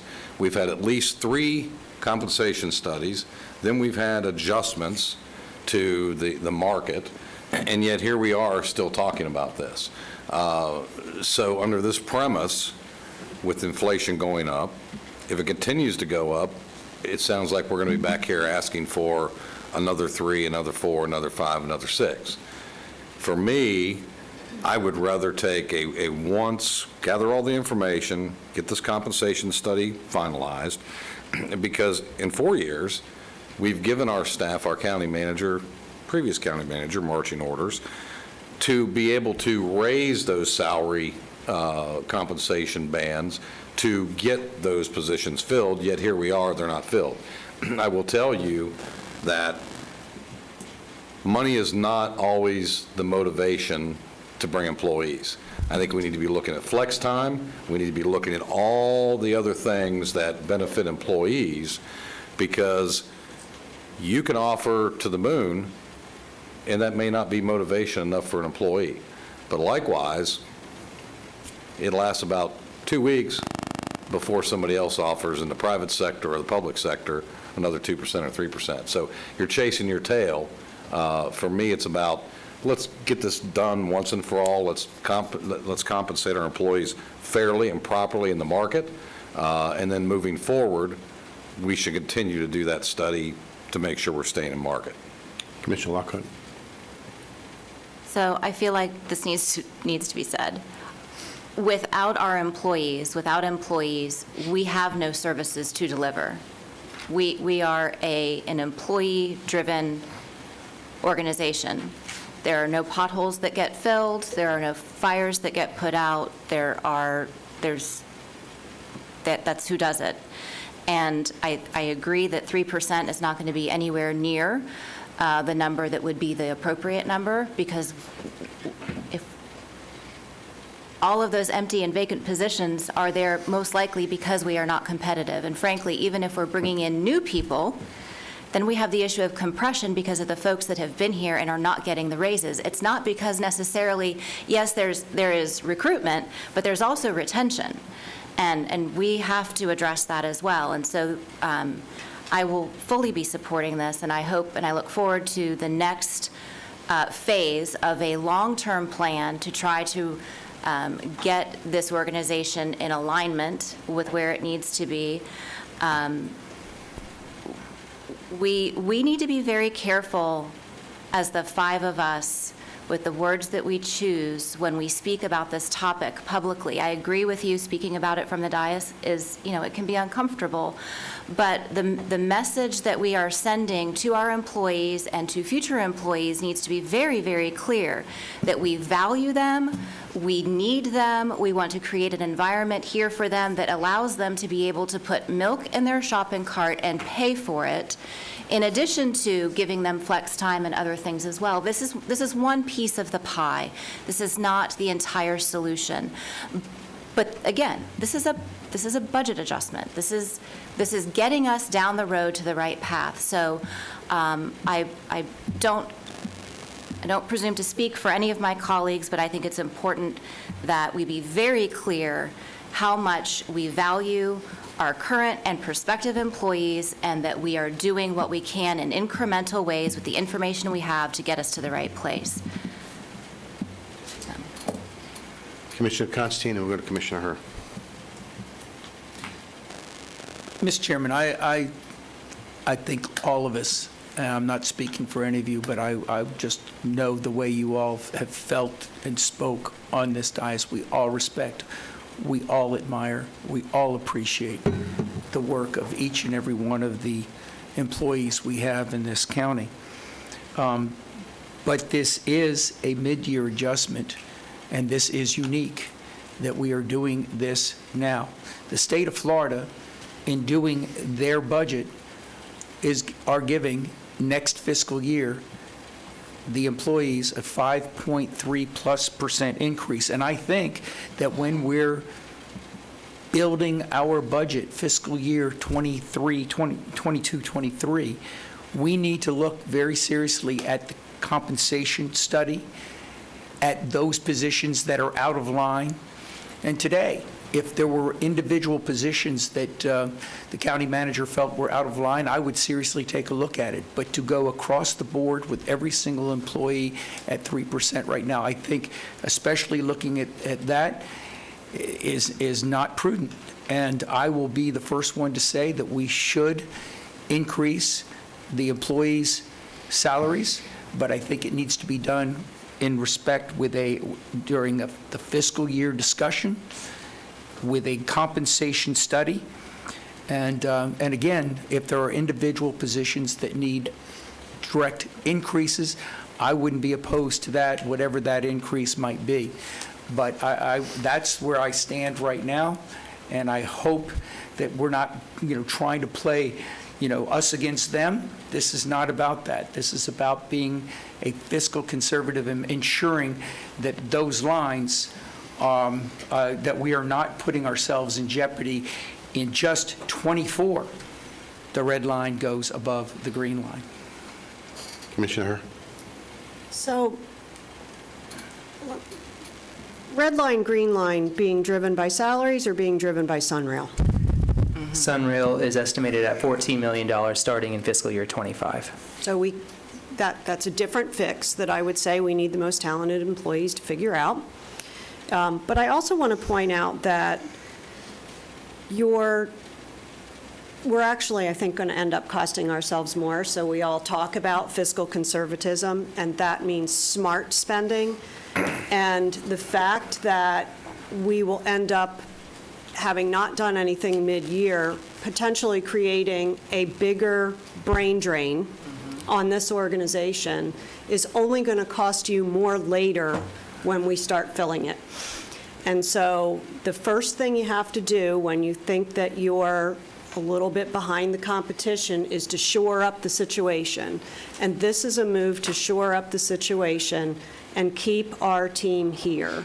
I don't think there's any question in my mind that we have anybody here that's overpaid. And I also find it very interesting that we're holding this county manager responsible for former county manager not getting stuff done, and we continue to do that. So I'm going to support the motion, and I would also tell you that I think not supporting it may feel like the fiscally conservative thing to do, but may actually end up costing us more in the long run. And I would hate to see us do that, not only from a human toll, but from a financial toll. Thank you. Commissioner Zimbardo. So question, this is probably the county manager. What is your anticipation, if you do this 3% now, what is your anticipation, knowing what you know now from your finance people, where we will be asked to increase wages for the next fiscal year? And if you don't know that question today, when will you know that question? We will know that question as we move through the budget process and as we get this information back from the study that we're doing now. the 3 and 3 that we had spoken about at the last meeting when we were looking into the future was the process of conversation. It's just like the commissioner or the directors now put together a budget with a projection of what they think they need moving forward. We wash through that and come up with what the final numbers are. We will do the same thing with this. If this 3% fixes us better than the 3 and 3 in October, then we'll adjust the 3 and 3 to what it needs to be. So again, this is a step-by-step process. We can put everything together and bring it back, but I can tell you right now, you don't have the money to pay for it all at one time, so we're going to go by a step-by-step process. We need to put $3 million in a reserve now, or we can invest it back into our employees. It's just that simple. Okay, well, wait a minute. So this could be a 3 and a 5, or a 3 and a 2, or a 3 and a 6. It's going to be, the request is going to be a 3 now, and it's going to be whatever the adjustment needs to be in market and to be in adjustment with inflation and the CPI so that we can continue to make our staff whole and move forward in a positive manner. In the part you said that we don't have the money, go back through that. Did I miss something there? You said you're talking about $3 million you need to put in reserves. You don't have the money. I'm just saying that one of the comments was made is to go back and look at this holistically. Well, we are trying to look at it holistically, but we're trying to take it step by step. Step one is to make a mid-year adjustment to get us to get us closer to being in the market. If we wait until October, we will continue to lose staff. And it will only cost us more in October because we will only be further behind. So if it's 3% now, and let's say in October it's another 3%. Finance guy, what's that number? Including constitutional officers? Correct. So right now. It's not 6%. It's not 3 plus 3 is 6, because you have compounding that has to play a role and come to bear on it. So what's the real numbers? The mid-year estimate, so half a year, we have it at about $1 million per percent. So that would be $2 million for the full year per percent. So it would be $6 million in starting in FY23. And if you're saying you want to have the compounded amount, it would be another 0.5% probably compounded. Okay. And so my next question for the county manager is, if between now and October, let's hypothetically say inflation goes to 15%, are you advocating that we should raise 3 now, 12 then? I'm advocating for making sure that we can keep staff. We don't have to give any raises, and we can continue to lose staff. And then we can start cutting services. I'm trying to be realistic here, and it's hard to bring a bad message. It's hard to bring a message to this board that says you've got to spend money that you don't want to spend. Mr. Abel, that's really not my question. Well, but the question, that is your question. Nobody's debating whether our staff is good, our staff may in fact deserve, and the market may dictate. Simple question. If we're following the inflation rate for compensation to employees, it's a simple question. If you want to do 3% now, if our inflation rate is at 12%, are you advocating under this premise it would be a 9% in October? I don't know Or what that not. number is. I'm saying that we're going to have to move in that direction. Whatever that direction is, we're going to have to move in that direction. Thank you. Before we go to another commissioner, I believe Mr. Applegate wanted to say something. A little bit off the topic you're on now, but in this request, as you know, I'm requesting a new position. It would be an entry-level position. Talk about competition. Several counties in the area are advertising now for assistant county attorneys. We have a chance to hire someone out of law school at the top of her class, incredible resume and references, extremely bright. And when we advertised for the open position we just filled, we did get a lot of good applications. And it's, I'd like to say it's because people want to, the lawyers want to work here. if you look at my total salary budget from when I got here in 2011 to what my total office budget is if we hire this new person, in that 11 years, my office salary, total salary, only increased by 11%. And as you know, I've kept my operating budget over those 11 years flat. I have David Shields, who from here on out pretty much is going to be working for John Dredge full-time on getting sales tax matters completed. The litigation just keeps on coming. We had Brajesh, who was just consumed by CARES and ARPA. I can just go down this list. And if you approve this position, it will bring my office back to the original number of staff when I got here. For several years, we were down 3 lawyers, with the lawyers in my office working very hard to keep up the pace. So I would respectfully request that regardless of what you do with the items that you're talking about, that you would approve the additional lawyer at the entry-level position. Thank you, Mr. Applegate. I believe Commissioner Herr, and then we'll go back to Commissioner Zimbow. I just wanted to be really clear because there was a little bit of maybe a misinterpretation of the expectation. And I think what I hear you saying and what I align with, but I'm not exactly sure it's clear. So if we're going to throw out wild examples that, you know, if inflation comes back at 12%, which may not be that wild, but if inflation comes back at 12 and we do 3 now, are you doing 9 later? That math doesn't work, and we appreciate that, and I don't think that would be what you're presenting, and you've said that's not what you're presenting or anticipate to be presenting. So at that point, I think we would be sitting here discussing what services we're cutting and where it is because you still have to keep people employed. And so if we're not at market and we can't get positions filled and the job doesn't get done, I think exactly what I can still remember, Commissioner Zimbauer, my first meeting, early on in the day, you gave a speech about the fact that things are too slow in government. You think? Well, I think Bureaucrats. they're going to get slower if we don't keep people in seats. And so I truly don't think, I have no fear that we're coming back and asking for 12. And I have every fear that if we don't do something now, and I do appreciate the notion that this has never been done, we can't do that. I think that's another thing that we've railed against, is that this has never been done and we can't do that. Figure out a creative way to do it. And the staff has brought back a creative way to do it.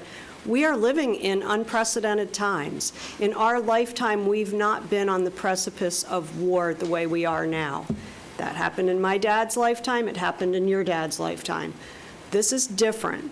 We have to behave differently, and that starts up here. Staff is doing that on our behalf. Thank you. Commissioner Zimbow. Thank you, and I'll try to be short on this. Yeah, I'm pretty certain that the presentation that I heard from our county manager was this is being driven because of inflation and the cost and so forth and vacancies.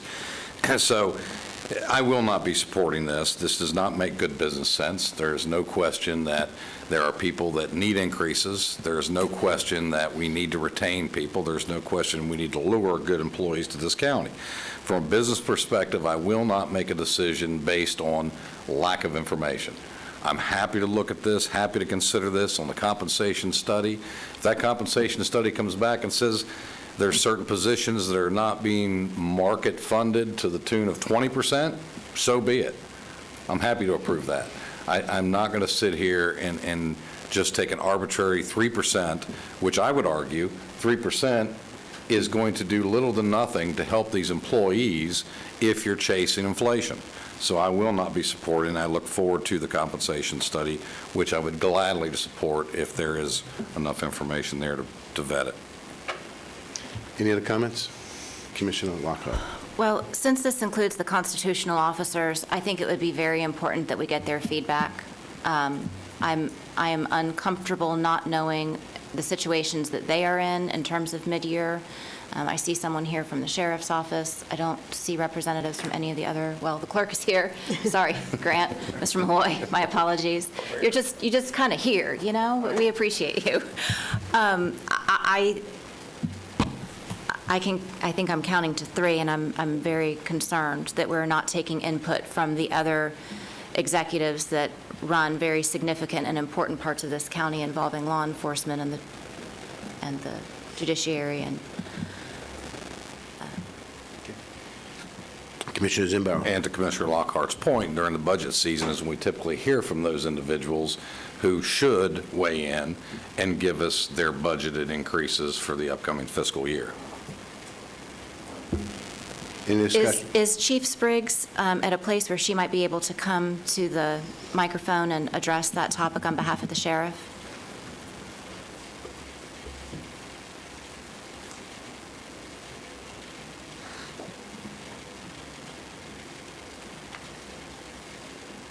Hi, Commissioners. Lisa Spriggs, Chief of Administrative Services for the Sheriff's Department.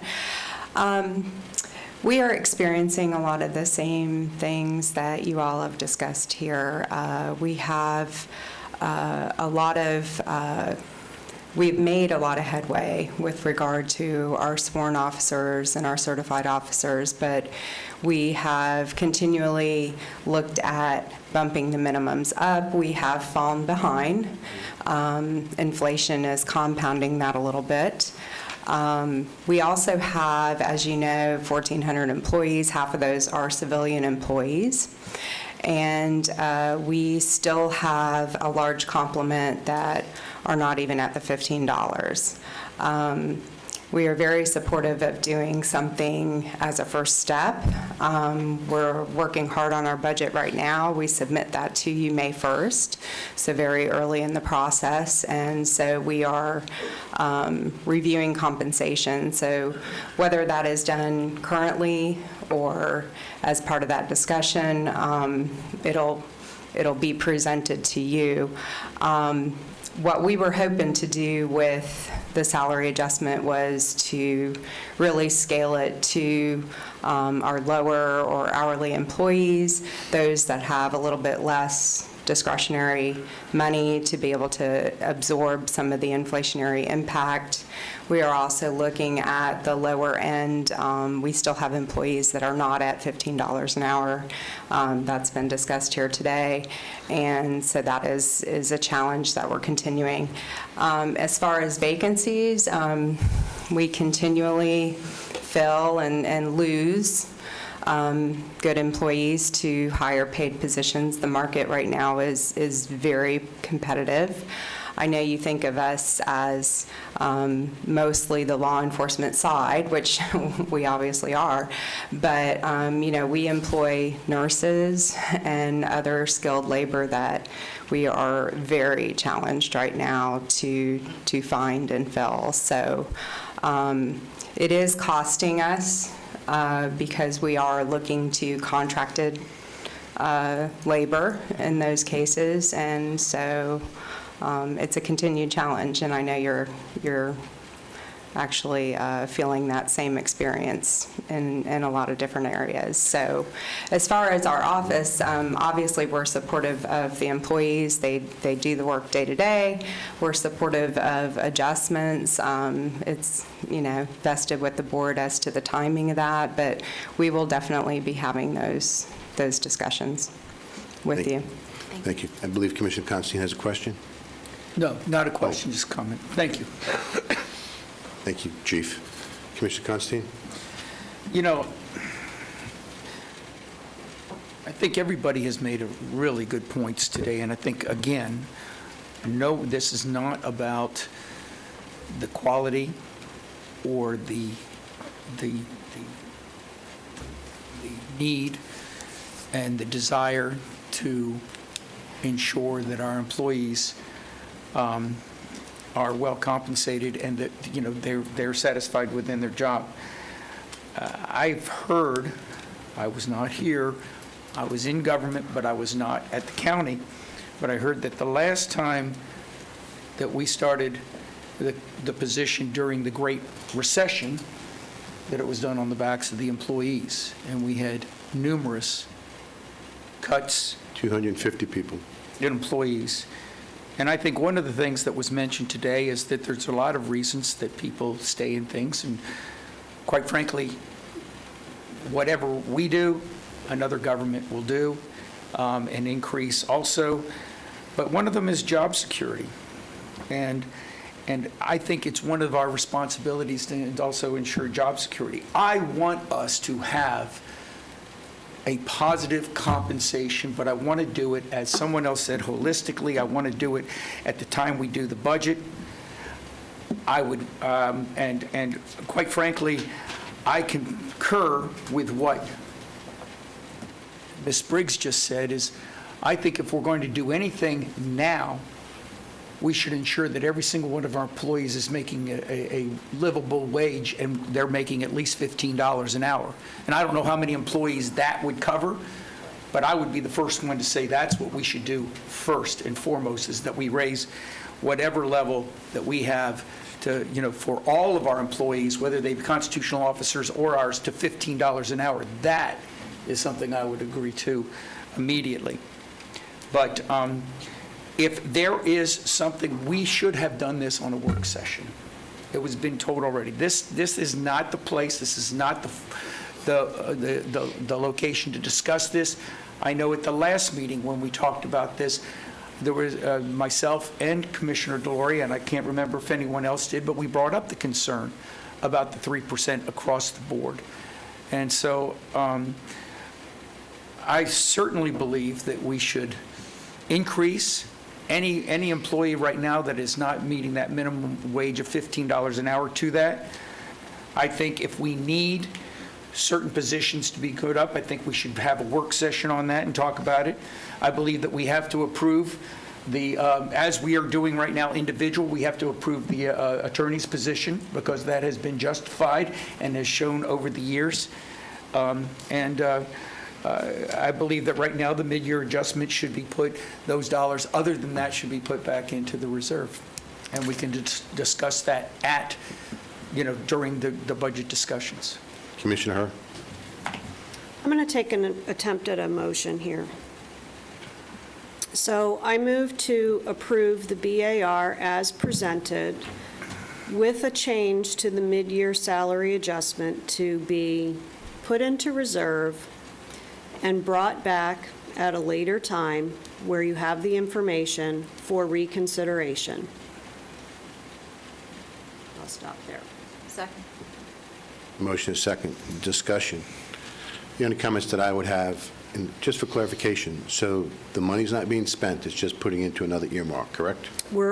Yes, that's a good word, earmark it for salary. Just want clarification. I think that's a good word, yep. And then at the same token, I really believe that, at least in my presentation, I don't know if it was said to the other board members, that the commitment to the fire fund of $2.5 million needs to be approved in this budget item. So. I didn't change anything other than the mid-year salary is moved out. Because I didn't take it that way, Commissioner. I took it that the motion was to move everything into reserves, earmarking the. That's not what I said. Okay. So let me take another swing at it. That's why I'm asking for clarification. I appreciate you doing that. I move to approve the BAR as presented with the exception of the mid-year salary adjustment. And with the mid-year salary adjustment, that we move the $3 million to be earmarked for future salary adjustments. That's the motion. Okay. I misunderstood it. I'm sorry. And that's what you. That's what I second. Yep. Any discussion on the motion?